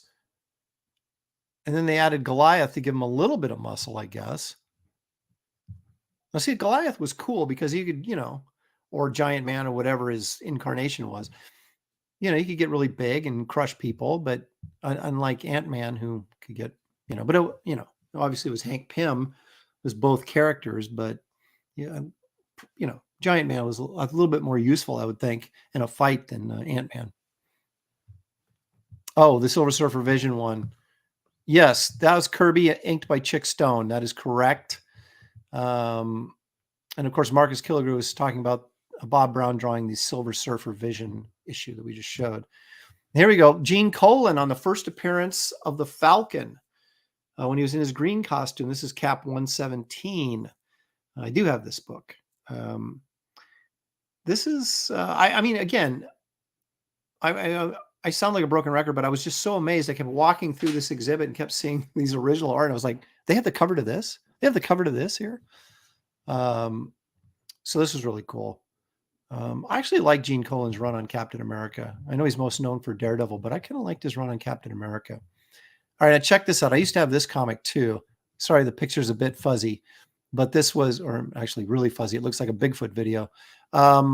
This is Daredevil number 4, featuring the Matador. Oh boy. I want to say this was Dick Ayers because I don't think Bill Everett did it. I think Bill Everett just did the first issue, and I think Dick Ayers took over, but I could be mistaken about that. Or is this Wally Wood? Yeah, the cover's Wood, but I think the insides was Wally. Actually, Wally Wood probably did the insides for about like up to issue 10 or 11, didn't he? So maybe Wood was on the inside and did the cover as well. Okay, how about this? This is a little bit more recent. Classic Elektra Daredevil cover by Frank Miller, just sitting there on the wall. Amazing.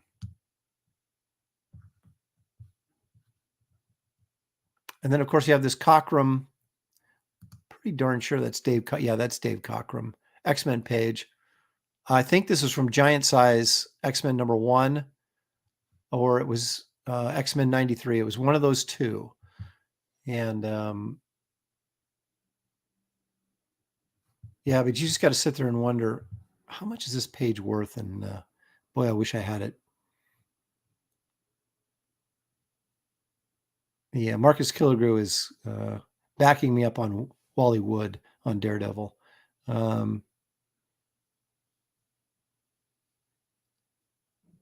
Okay.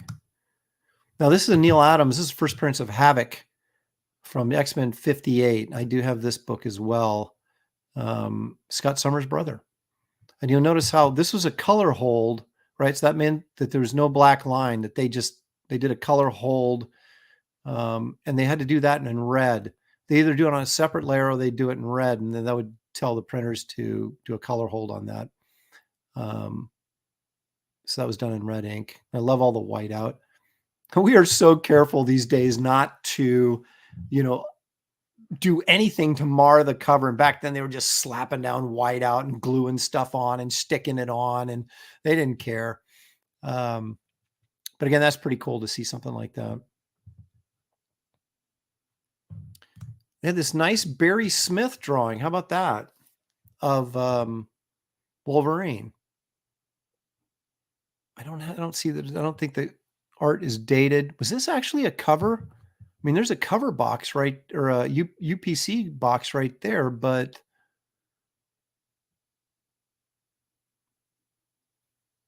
that's just got to be a sketch. It's unfinished. Maybe it was a prelim. I don't know. But it's still cool. Then, of course, the iconic Frank Miller Wolverine #1 miniseries cover from 1982, 83, somewhere in that neighborhood. Chris Claremont wrote that miniseries, as I recall. But yeah, that was like,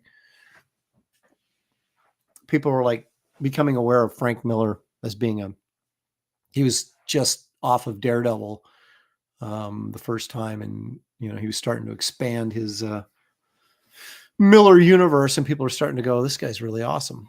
Yeah, I remember when that came out. Kevin Wolf says he hated that cover. Okay. Well, how about this cover then? This is Jim Starlin. This is interesting that they put the comic book next to the original art. Look at the big paste up here of Thanos' face. You got the Avengers, laying around here. Oops, sorry. Laying around there. I really like Jim Starlin's Captain Marvel. It was really, that and Warlock, man, it was hard to follow. It was really, especially Warlock, got really weird. But I really liked the art. It was a big influence on me, superhero wise, early in my, not my career, but as a kid learning to draw. I went through a Jim Starlin phase. I really thought his stuff was cool.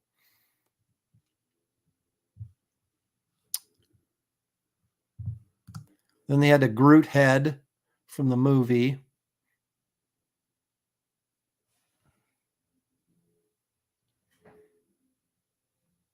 I actually like the Guardians movies. That they're pretty fun, but their interpretation of Groot I thought was really funny, considering how it started off in Tales to Astonish as a Kirby monster.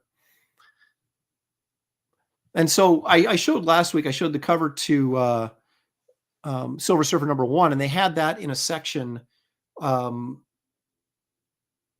like, that's where Captain Marvel was and all kind of like the space heroes and stuff. And when I say Captain Marvel, I mean the real original Captain Marvel. So as you walked into the space section, you were greeted by John Byrne's Watcher.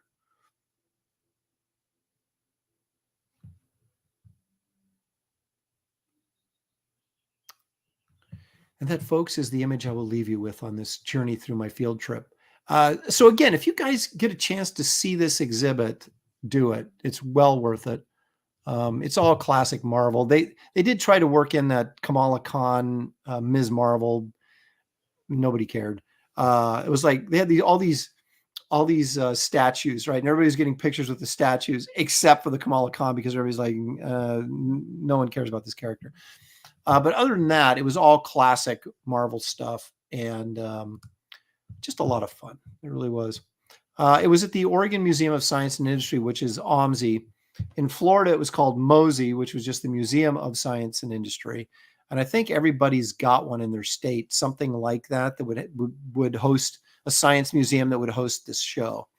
I know it's been through some other states because I've talked to guys who have seen it in other states. So it's just traveling around. But I would check into it and see if it's coming to the science industry, or pardon me, the science museum near you. All righty. Somebody asked me last, when was it? They might have sent me a message, and they wanted to know if I'd talk about Damage a little bit. And Damage, of course, is the series I worked on at DC. It was kind of a cross between the Hulk and Hourman, if that makes any sense. So I'm going to do that a little bit here while we take a look at what is in my flat files.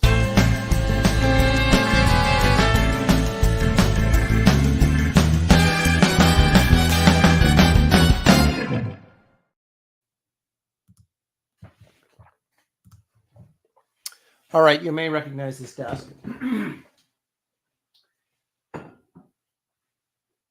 So I was going through my flat files, and I'm constantly organizing here in my studio because it's never quite finished. But let's take a look at this. I've got more pages sitting around here from Damage than any other book I ever worked on, because, and it's some of the best artwork I did, but it's like, it's a character that's sort of like, people aren't all that thrilled with. But this is a double page spread from the Damage Annual, which was the first work on Damage I did before I took over the series. And this is Damage fighting these mutated monsters. So this kind of has sort of an abomination feel to it. This is just some sort of weird Wrightson looking mutant. Great inks by Matt Ryan, of course. But the great thing about working on Damage was I almost always got a splash page and a double page spread in every issue. And the thing about Damage was they approached me. Tony Daniel did the first 3 issues, and when they did these new, what do you want to call them? The new heroes. I can't remember what the line of books was called that Dan DiDio introduced at DC, where they're trying to push a bunch of new characters, and Damage was one of them. And he's a really great concept because he's basically the Hulk, but he's on an hour time limit. So he's like Hourman and the Hulk at the same time. And it was basically a big monster book, and, it was perfect for me. But Tony Daniel did the first 3 issues, and then they got several different other people. Kerry Nord did issue number 4, and I thought 4 and 5 would Poison Ivy guest starred. I thought they were tremendous looking issues, but they didn't like his take on it. So then they got rid of him and brought in, I want to say, a Brazilian artist or somebody, but there was a language barrier. He was having a real tough time interpreting the scripts, and so they got rid of him and then brought me on, and I was kind of mad. I mean, I took the book, but I was like, if you guys had just got me to launch this book, maybe it would have had a chance, because we would have had a consistent artist-writer team throughout the whole thing, instead of switching and having 4 different artists, in the series, in basically a span of 9 issues, which is ridiculous. So anyway, the cool thing about all these books that were part of this line was they were geared to be artist books. They were written Marvel style. So I would get a plot from Robert Venditti, who's a very good writer, by the way, and I really enjoyed working with him. But I would get a plot from him, and then I would kind of fill in the blanks. And so I got a lot of, he would say, like, if there was like this sequence right here was probably maybe 10-page fight scene. And And that's all he said. It was a 10-page fight scene between these characters. And so I choreographed the whole thing and, tried to come up with, I had one scene, I should have pulled the page out, but they're in this like ammo dump, military ammo shelter thing. Damage takes a bunch of rocket explosives and jams them in this guy's mouth and then punches him in the mouth so that they explode and blow his head up. And I mean, that was just something I came up with. It wasn't in the script, So we got to, as artists, we got to do a lot of the heavy lifting in the storytelling department, which was a lot of fun. But I hadn't worked this way, since the very first time I broke in at Marvel, because everybody was doing finished scripts shortly after that. Now, this is from the issue where he fights the Justice League, and but Superman also shows up in the end of this issue, and then most of the next issue, or all the next issue. But this is just a double-page spread of Damage. I mean, as an artist, you're just like, I'm in heaven. Thank you. Happy Wolf Art says, Age of New Heroes. Yes, that was it. Yeah, Kenneth Roquefort did Sideways. That's the first time I saw Roquefort's work, and I said, this guy's kind of good.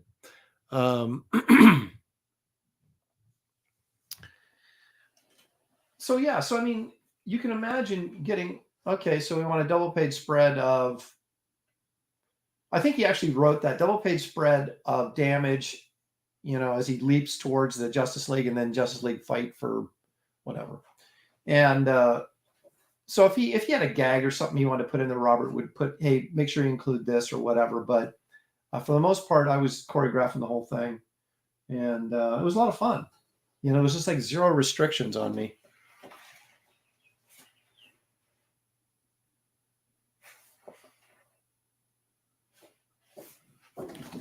So there's a couple double pagers.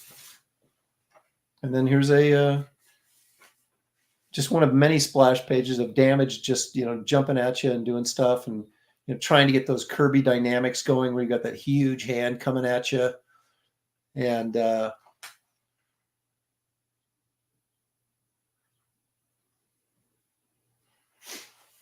drawing all this, line stuff on here was kind of a pain in the butt, but again, I did enjoy the character. I liked the look of the character.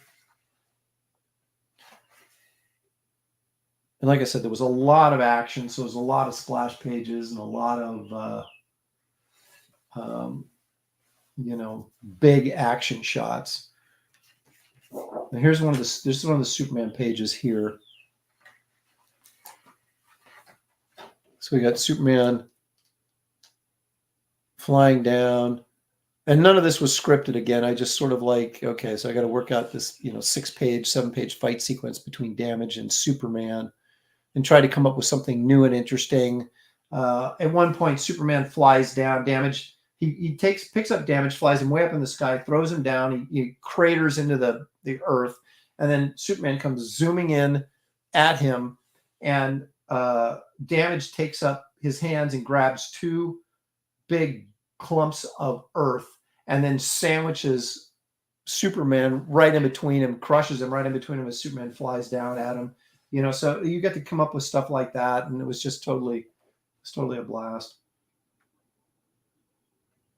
This book was a lot like, old style comic books where it's just superheroes just going at it, over the top, crazy action sequences, and just try and make it as dynamic and and exciting as you possibly can. Of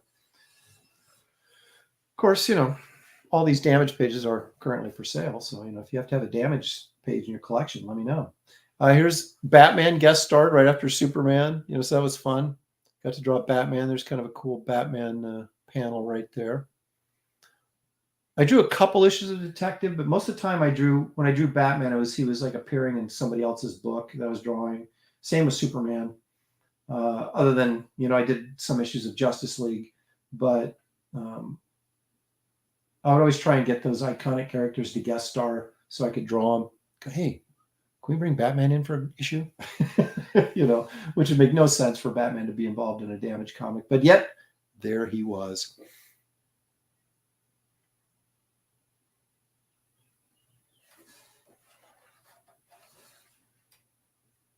But this last, I think, 16 or 17 issues, and then of course it got canceled. I think it was already doomed by the time I took it over. You know, that's what kind of ticked me off about it, because it was kind of brought in. It's like, hey man, do you think you can save this book? And I'm like, well, why didn't you just give it to me from the beginning, and then I wouldn't have to save it, or at least try to save it. But you know, it was 9 issues in, and it was already plummeting in sales, so we did what we could. And you know, Dead Man showed up in a couple issues. I had a great story idea for a Spectre storyline, because I really wanted to draw the Spectre, and they nixed it. You know, Robert was on board with it, and he came up with this, you know, great way that it would work. And they're like, "No, we don't want Spectre." And I'm like, ugh. You know, so at least I got Dead Man in there for a couple pages in one of the issues. So Slavic One says, do you remember what issues of Detective you did? Yeah, that White Knight thing. I bet someone in the chat knows what numbers those were. I think Jason Fabok did the covers, but Man Bat was in one issue, and then there was like Catwoman, and Batman was in an insane asylum.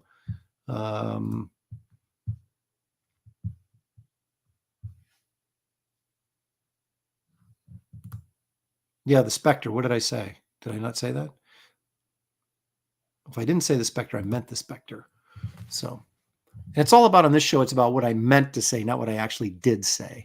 So, all right. So that's my little discussion on Damage. I hope that was, I can't remember who asked me to talk about it, but I did talk about it, and there it is.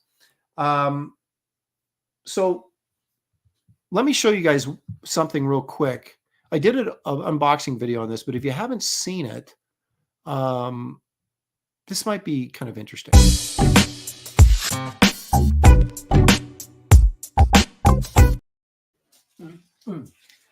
Check this out. Now, when I left the, this thing is huge, right? Classic black light posters. Look at that Gene Colan Iron Man image. Of course, it's in plastic here, so you're getting a little bit of reflection. But this is a box, and it's got 12 black light posters in it. They were reprinted from like the original 1968 blacklight posters that Marvel issued. They actually issued a total of 24. So there's 2 sets. There's volume 1 and volume 2. When I came out of the OMSI exhibit, the Marvel exhibit, they had this sitting there, not this one, but the volume 2. This is volume 1. And they retail for $125. And I almost bought it because it was so cool. But then I said, wait a minute, I'm going on Amazon. And because I saw that it said volume 2 on the box. And I went, well, if there's a volume 2, there's got to be a volume 1. So I went on Amazon, found volume 1, and it was like half price for like $60. And I said, guess what? I'm not buying at OMSI. I'm buying this on Amazon. And I did. And there it is. On the back, if you want to see what the posters actually look like full size, check out my video, Talking Comics and Art with Aaron Lopresti. And I did an unboxing video just like last week of this. But you've got the Iron Man thing. This is the Hulk and some weird pig monster. Let me slide this down just a little bit here so you can have the reflection. Daredevil. That's Don Blake dreaming about being Thor and flying through Asgard. Speak of the devil, Doctor Strange in his blue costume or blue face costume with Eternity. A big old Medusa Kirby. That is Captain Marvel punching the Submariner, presumably from Captain Marvel number 4, if I'm not mistaken. FF, I think that's from FF number 7. That's a splash page from FF number 7. It's weird because they didn't always use splash pages to make these posters. Like this is just a panel from Submariner 40. You know, you would have thought they would use covers or splash pages, but sometimes they just pulled panels out. Now that's a splash page of Silver Surfer from, this was it FF 72, 73, 76, 77, somewhere in that neighborhood. And you got another Doctor Strange piece here. And then this Captain America piece down here at the bottom, which is a frame from Tales of Suspense. But these are all this size. I mean, they're just these humongous blacklight posters. The problem is I don't have a black light, but I'm going to have to buy one now. So I can just like at night open up the box and just start tripping. You know what I mean? I'll have Dale over, Dale Keown, and we'll get a little wasted, man. And of course, I'm joking. So anyway, I wanted to show that real quick. So what else do I got here? Oh, I want to run something by you guys just to get your opinion, see what you think. Okay. We're all familiar with this, right? This is Savage Tales, this number 10, doesn't really matter, featuring Khazar, Lord of the Jungle, right? And of course, Conan was in here, and it's basically a black and white magazine, right? 64-page black and white magazine with several stories in it.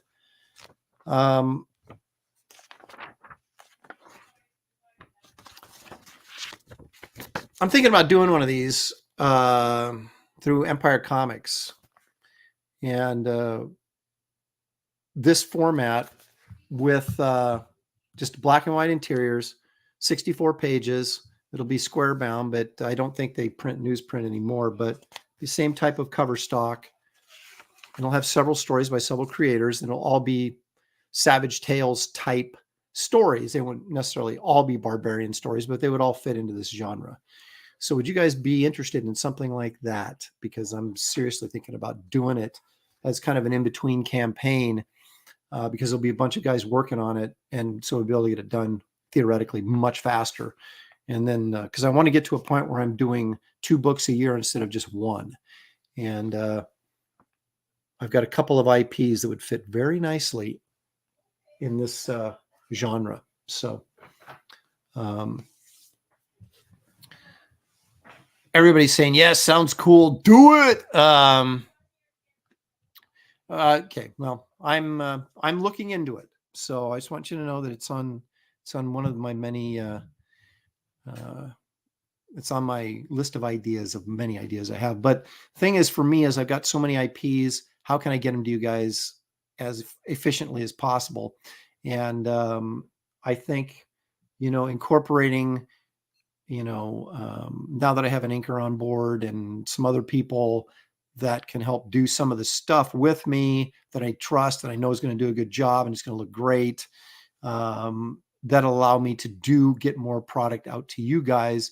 Because those of you who follow me know that I've got probably 20 IPs, right? And they all sort of fit together. And I want to kind of find ways and get vehicles out there to get them all out there so you guys can at least see them and say, okay, I like this one, do more of that. I don't like that, don't do any more of that, kind of thing. And this is another way that we'll be able to do it, and do it relatively quickly. So I will update you on that as it progresses. Well, that's what it is. It would be an anthology book, but it would all be Savage Tales type themed, right? So it'd be like buying a copy of Savage Tales, the magazine, back in the 70s, except it would be from me and my friends doing it. So Lloyd's like, yeah, sure, go for it. Well, Dan and I discussed this behind the scenes, and he would be one of the participators in it. So, and look at this. See, Paul's already ruining the whole thing. If they're in color, I'll buy them. The idea is it's supposed to be a black and white magazine to kind of throw back to that original concept. So they would be black and white. Then they might be, it would depend on the artist, but they could be tonal, not just black and white, but they might have grayscale tones in there. It'd be up to the artist, but the idea was that it would be black and white. Covers would be painted covers in color, though. So Hyper Wizard says black and white rules. We need more of that.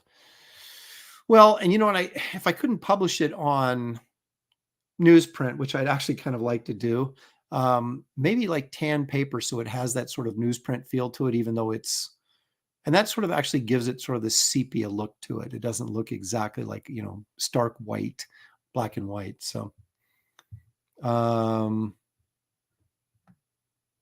see, Eric is saying, I'll only buy them if they're not in color. And then Paul says you only buy it if they are in color. So you guys just canceled your orders out.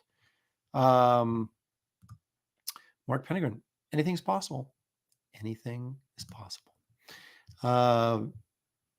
Yes, it would be the size. It'd be the size of these. It wouldn't be a comic book size. It would be magazine size. It would be exactly like this. probably a little bit thicker because, like I said, these were 64 pages, but that newsprint's pretty thin, and we would have probably heavier paper in there, so it'd be a little bit thicker. But yeah, it'd be 64 pages. There'd probably be 6 or 7 stories in there. It'd be really cool. So yeah, I'm really sort of leaning that direction because I need sort of a filler between when Blood Hunters ships, or when it goes to the printer and we're shipping it out, to do something that I could do quickly. And I only say quickly because, again, you're having multiple people contributing 8-page stories as opposed to one person doing everything, trying to do 64 pages. It's a huge difference. So we'll see if it comes to fruition in around September.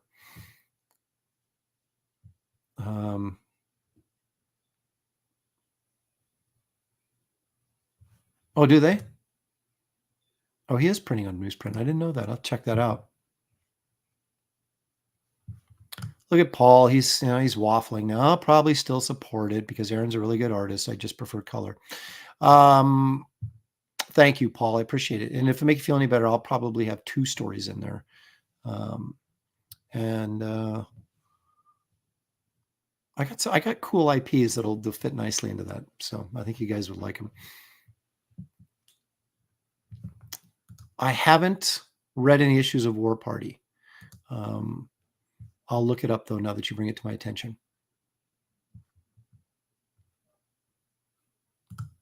Lloyd Delegard. Now he's the collector. This guy, I'm jealous of this guy because he's one of those guys that just like he like buys humongo collections and then he sells books and just, it's always showing off his wares on Twitter. His great comic collection. I'm jealous. Well, there you go. So you can always do something like that, right? You do the reverse, right? Instead of you release the magazine in black and white, but then you do like a collected edition in color, right? There's Christina. Thank you for joining us, Christina. We'll see you next time. All right. Christina's probably mad she's leaving before we got to Bigfoot because we're just about to do that. But we have to take a look at our precious moments because this is too good. This is too good not to do. So if you're ready, let's take a look at our precious moments from yesteryear. If I can find where is it? There it is. Watch your monitors, please.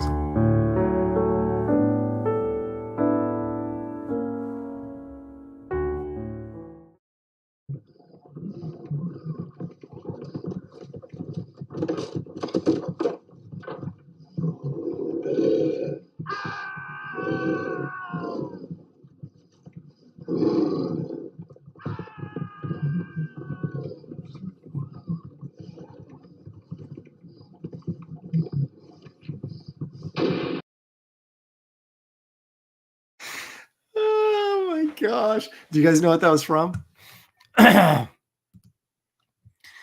Oh my goodness. Oh goodness sakes. That is right. It's right there. What Brick says, Night of the Lepus.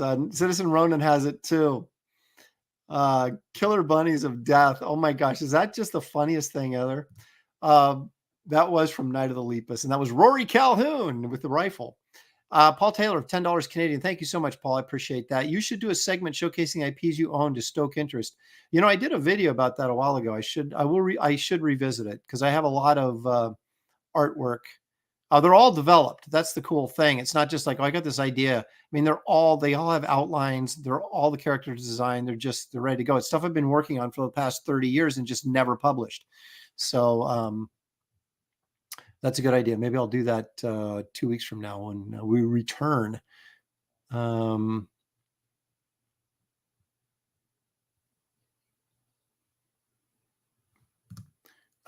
6 to 12 issues, man. That's like a 4-year commitment just to get 6 issues done. But we will, take it one at a time, though.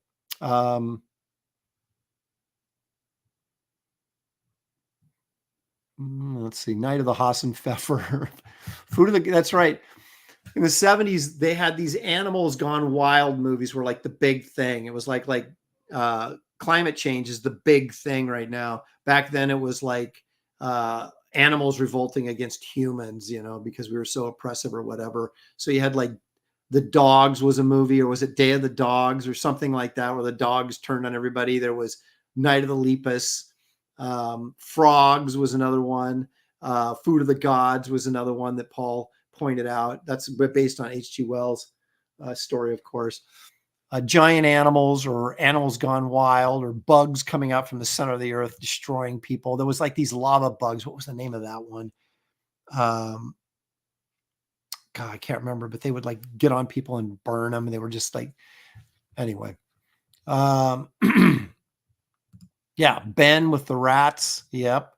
Empire of the Ants, Kingdom of the Spiders with our friend William Shatner, good friend of the shows. Killer Bees. Yep. Oh my goodness. Okay, so it's time for what you've all been waiting for. Yeah, Willard, Ben, whatever. It was Willard, wasn't it? And Ben was the name of the rat, right? And didn't like Michael Jackson do the theme song? Ben, he sang that. Wasn't that for that movie? Well, that's true. It was still climate change in the 70s. They just called it the new ice age, right? It was global cooling. Then it became global warming, and now it's just climate change. So we all should have been dead like 20 years ago. All right. I went the extra mile. I expanded beyond Bigfoot, but it still fits, I think, the title of this segment.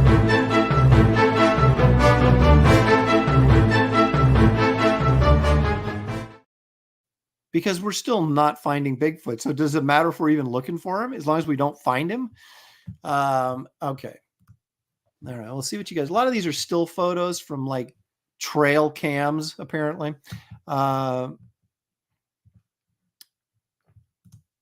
is correct, sir. They are all bogus.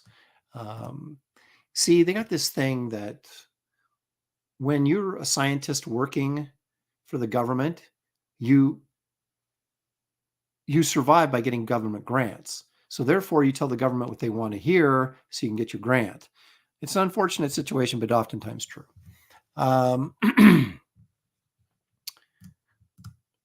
You had a cool Yeti. I did, indeed.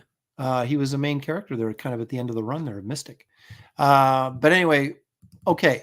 I promised this to you guys like several weeks ago. Now, this is called the Gable film. Okay, and it came out, I think, in the early 2000s, maybe.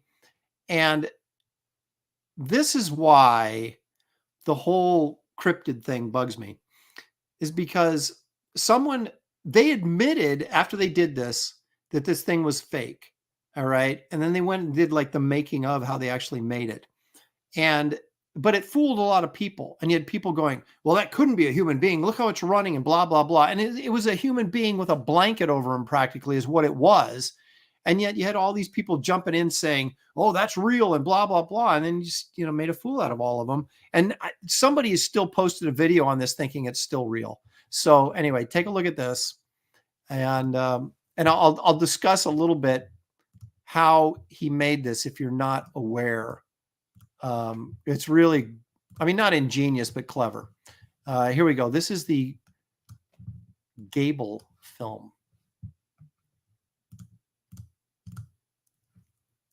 Okay, there it is. See that back there?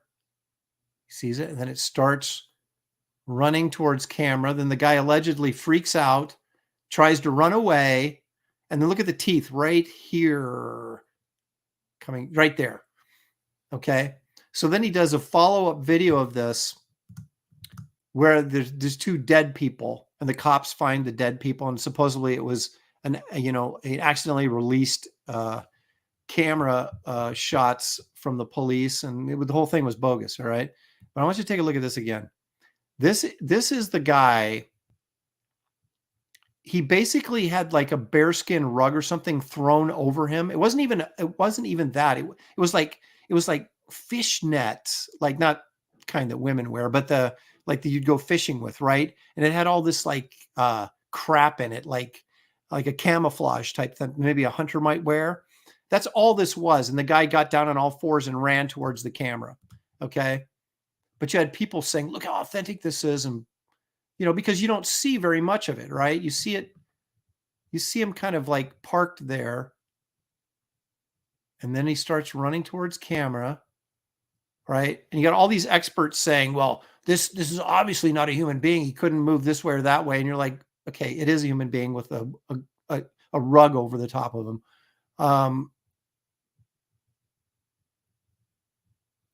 And so what they did was they shot this digitally, okay? And it was super clear. If you've seen the footage, you got to go hunt it down. If you've seen the footage of this, it's super clear. And then they went in and mucked it up in an editing program so that it looked like it was shot on a Super 8 camera, and it was all bouncy and blurry. And they added all that after the fact because the actual footage of this is super clear.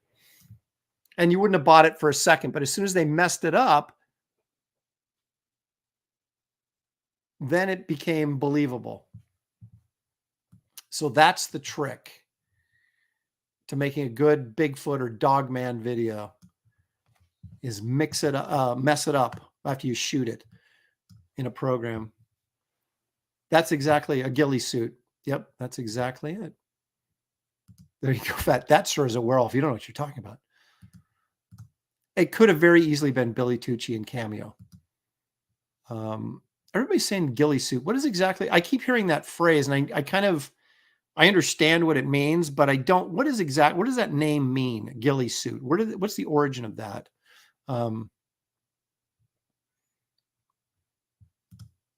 Old man says, that reminds me of the guy who dressed his little dog and scared people to death. In the dark, it looked like a 3-foot wide spider running towards them.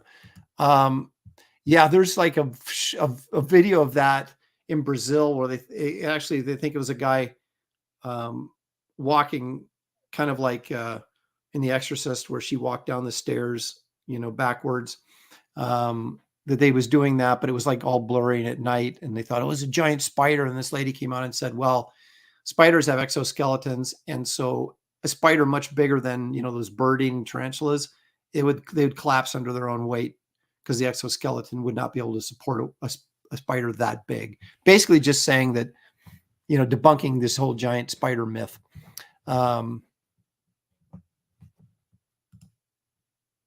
That's exactly what it was. It was a netting camouflage suit, Brian. Thank you. Because he showed him, he was standing there in it, and you could see him through it, right? But it was netting, but it had camouflage stuff on it. It was just silly. And then, of course, people that want to believe believed. But let's see about this. What do you think about this? This is allegedly from Chernobyl. Okay, allegedly. This appears to be some sort of dog man. Again, this is a still photo. We don't have any moving action, so we're guessing that this was probably put in Photoshop or something, or some computer program and put in there. And look at that. This supposedly is at Chernobyl too. This is a headless deer, okay, running, or a headless goat, or not a goat, but a deer or a horse or something that's headless. Okay. Apparently, nobody told them if an animal didn't have its head, it wouldn't be able to run, let alone even live. So anyway, that's the little bonus right there. The headless horse, not the headless horseman, but the headless horse running through Chernobyl. So there you go. A headless moose. There you go, Paul Taylor. Oh my goodness. All right. What else do I got? Oh, I've got stuff. I got this. This is Dogman Running. I have it. It's called. That's what I put it as. So let's see what this is. I believe this is a series of still shots allegedly captured on a government trail cam, whatever that means. And then they put the the images together to make a moving picture out of it. So take a look at this.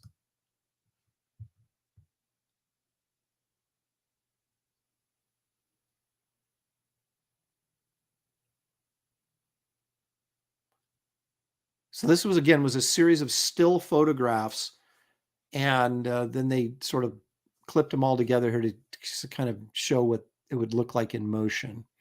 So there's your dog man. Believe it or not.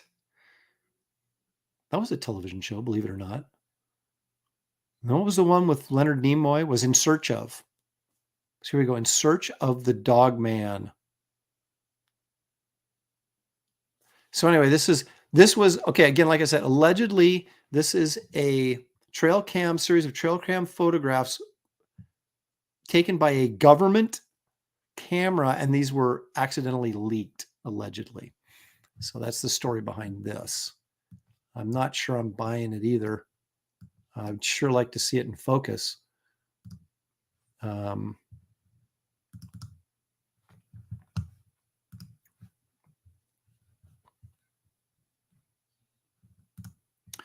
Brian Suddenly Old says, that's a poorly stitched bear photo. You might be onto something there. NPC Oasis, bad edit, nice try. James isn't buying this at all. He says not. I know. Was that you that sent that to me? I had 2 people send me Bigfoot playing the saxophone out in the woods. And you guys send me some legit ones, right? Okay, and then I'll show them. Yeah, there we go. Unexplained Mysteries was the best of the genre. Robert Stack. Yeah, there you go. Repairman Jack says he's here because he's always here. He's not almost always here. He's always here. Paul Taylor, yes, of course, because the government always tells the truth, don't they? That's a way to make something sound official, right? This is from an official government camera, so it must be legit. All right, what do you guys think about this now? This is a still photo, but it actually has 2 photos, not just the one, but 2 photos. This looks to me more like a cow man than a Bigfoot or a werewolf, but you guys let me know what you think here. Yeah, I'll share it. Almost forgot to share it. Okay, here we go. Doesn't this head look like a cow head right here? Like that's the nose and the eyes and the ears are right here. Doesn't that look like a cow? Well, who's the character that Daredevil fought? The Man Bull? Is that what we're looking at here?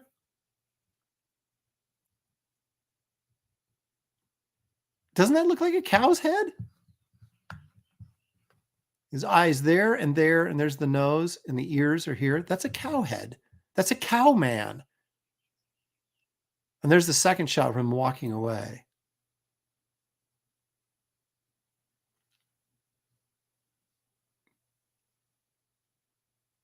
I think we discovered a new cryptid. This is the cow man. Heat Miser says that's the man bear pig. Angela Curry says no, that's a bear head. It's not a cow head. Or a black bear. Everybody seems to think is a bear head. Okay. Angela Curry says, tell Shelley I said hello. I will do that, Angela. Thank you very much. Eric Huffles thinks maybe we're looking at a minotaur there. I want to look at that again. So you guys think this is a bear head, not a cow head? Well, yeah, I guess I can see that. I guess it was the ear things. These kind of made me think it was sort of like a cow. But that might be a bear. And the whole thing might be fake too. I don't know. I got cow in my head now and I can't get it out. That's all I see is the cow head. But anyway, so there you go. There's that one. Okay, now you'll like this one. It fits nicely in this show. I call this one Bigfoot's butt. So you guys tell me what you think of this. This is Bigfoot's butt. Now, these are still photos, of course. Now, the one on the left is the actual photo. No, hang on a second. One of them's enhanced, and they don't. Neither one of them looks enhanced, but it have to be the right one. Would have to be the original, and the left would have to be enhanced, right? Okay, yeah, there's the enhanced. So it's Bigfoot's butt. And there's two deers standing up talking to each other, which has nothing to do with this video, but I forgot to clip it, which I find actually more interesting than Bigfoot's butt. But anyway, here it is again. Bigfoot's butt.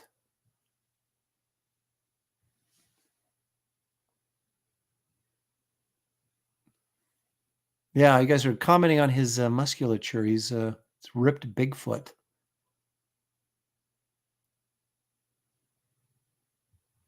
It's like, yeah, I wouldn't have spotted it without the red circle. Thanks for helping.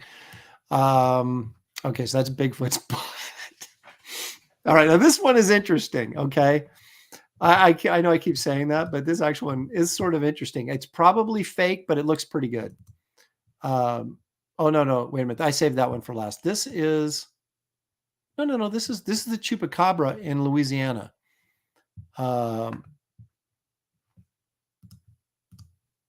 But they said it was taken by a professional photographer. Like that gives it any more legitimacy. That just means that the fake photo looks better than it would have normally.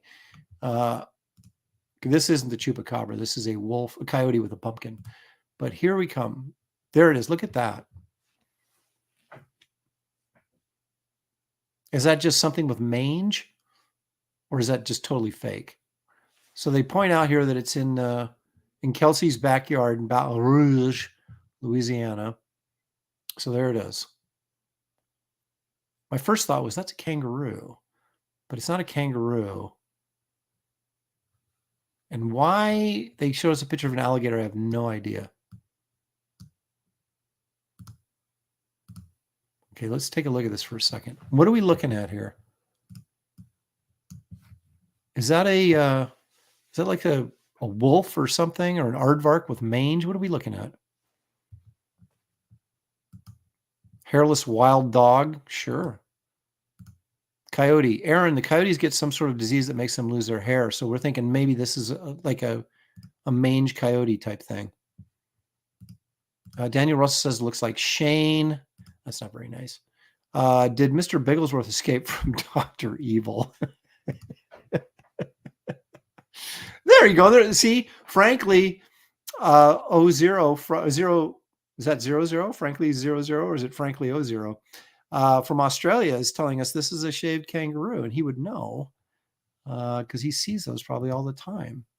When we went to Australia, we fed some of those. What are those little kangaroos called? Wallabies.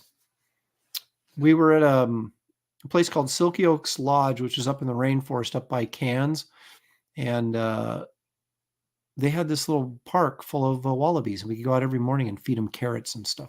It's pretty fun. And Dino Palacio saying Photoshop. I think probably it is, but it could be a mange coyote or something too. Old man says professional photographer sounds the same as professional model on Instagram. Eric's saying either a mange coyote or a hairless dog breed like the Pharaoh Hound. Interesting. Fat Samurai says it's a Chihuahua with a skin condition, about 5 pounds from the look of him. Hey, I got to give a shout out to Eric. Eric, you do a ton of posting of not just my links to my campaigns, but everybody else's. And we get these reports of who's bringing, more customers to the campaign site, and you're up there near the top every time. And I just want to say thank you. I appreciate the extra work you do of posting all that stuff and helping not just me, but a lot of people with their campaigns. Eric is definitely saying it's not a kangaroo. It's a canine, most probably a sight hound. Look at that. It's being in the tree seems photoshopped. Well, yeah, that's my thought too, but maybe it was jumping up over something or whatever. But I mean, it's, at least the photograph's clear whether it's fake or not. You're welcome, Aaron. Do you do too, Andino? I know you you send me stuff on Instagram, crazy stuff on Instagram all the time, but if you're out there posting for me, I greatly appreciate it. And that goes for all you guys, right? I mean, I'm singling out Eric because he does a ton of it, but all you guys out there that are retweeting and posting, it's incredibly helpful. And you guys, pat yourselves on the back for helping the campaigns be successful, because you guys are major contributors in that regard. Okay. Last one of the day. Are you ready? This is, what do I got this title? This is Bigfoot's Hairy Legs. So we'll see what you think of this. This again is another trail cam photo.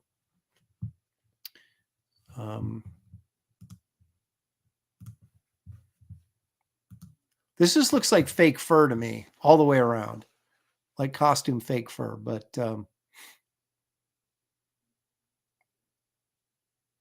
it's a little bit closer, and we go up that high and that's it. And I don't know why we have a creepy negative image there, but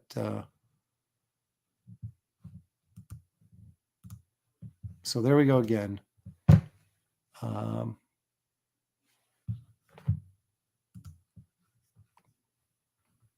Oh boy.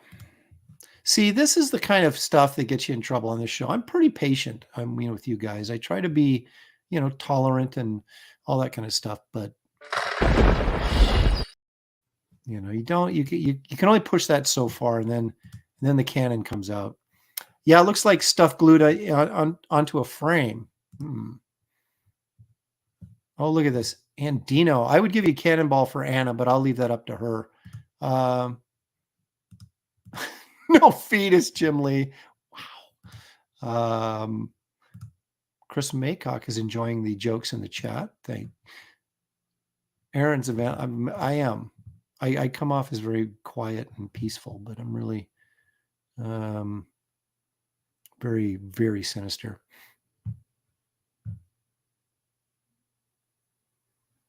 Andino says, don't give me a wrench. I'll block the entire chat. I know. I would never give you a wrench. You are a dangerous man, Andino. And I like it's funny how your name comes up with other, like, you were the first name that came up when we were talking about troublemakers in the chat. Art to Bear's like, yeah, like Andino. You got to watch out for that guy. And I said, that was exactly what I was thinking of. But we love you in a very sort of non-sexual way. So we appreciate your witty banter along with all of you guys. Anna, why is everybody picking on Anna? Anna doesn't look hairy to me from what I've seen. And Dino has earned his rep. He has indeed. He has indeed. Pop XP gave Marcus Killiger a wrench. I like Marcus. I give Marcus a wrench. Did I give you a wrench, Marcus? See, I don't really think about doing that stuff. And then I'm going, where's the people with the wrenches? I need their help right now, And let's see here. There you go. You just gave Marcus Killigrew a wrench. How about that? Fat Samurai says, oh, she's hairy. How do you guys know this? Although I don't watch the Jack show or anything like that, so I wouldn't have a clue what goes on there. Oh, Anna talks about how hairy she is. All right. Okay. She's a self-proclaimed shaved ape.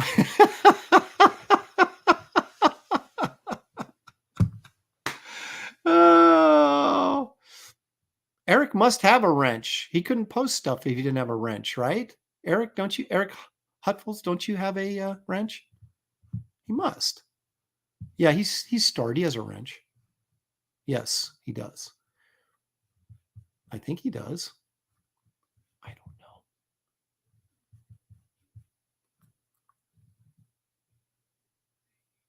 Oh, wait a minute. Angela Curry says, can I mod Aaron? And then Fat Samurai says, please don't, Aaron. I don't know if he's referring that to Angela or not. Angela, are you a troublemaker? Oh.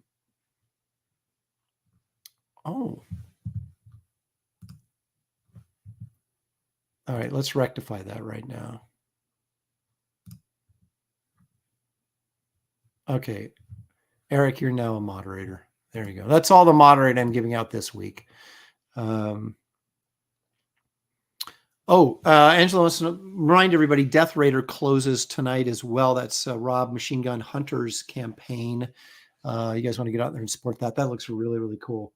So anyway, guys, I'm checking my list. That's pretty much what we've got for today. So a nice 2.5 hour show. I want to thank you guys for joining me, participating in all the fun and nonsense that we do every week. Couldn't do it without you. You guys make the show. And considering that, Shane was streaming against us today, or against me, we did pretty well. Looks like we had quite a big audience for most of the time. It's dwindling now, so I guess people are saying it's dinner time. But anyway, hey guys, let me just quick reminder: Wraith of God, Second Chance, less than 2 weeks. If you want to get a copy of that, reprint of the first issue with a brand new cover, please remember to go there and back. The links in the description of this video, and then also Blood Hunters, which is shadow banned. Wraith of God Second Chance campaign is not shadow banned, but Wraith of God Blood Hunters is. Makes no sense to me. But we've got a lot of good stuff on there. Only 3 days left, less than 3 days, to order those Killing Werewolf shirts. If you want one and haven't got one yet, make sure you get over there. Again, the link is in the description of this video, along with our Steampunk Patriots campaigns. The guys we had on in Creators Corner, their campaign link is also in the description of this video. Thank you all for the super chats. Thank you all for participating. It's good fun. It's great fun. Enjoy seeing you guys every Sunday. And I'll look forward to seeing you guys Monday night on Comicsgate Kings. And also check out Graybeard's Studio, 1 o'clock if you can, Pacific time on Wednesdays. Enjoy the rest of your weekend and your week coming up. Thank you guys. Good evening. We'll see you soon.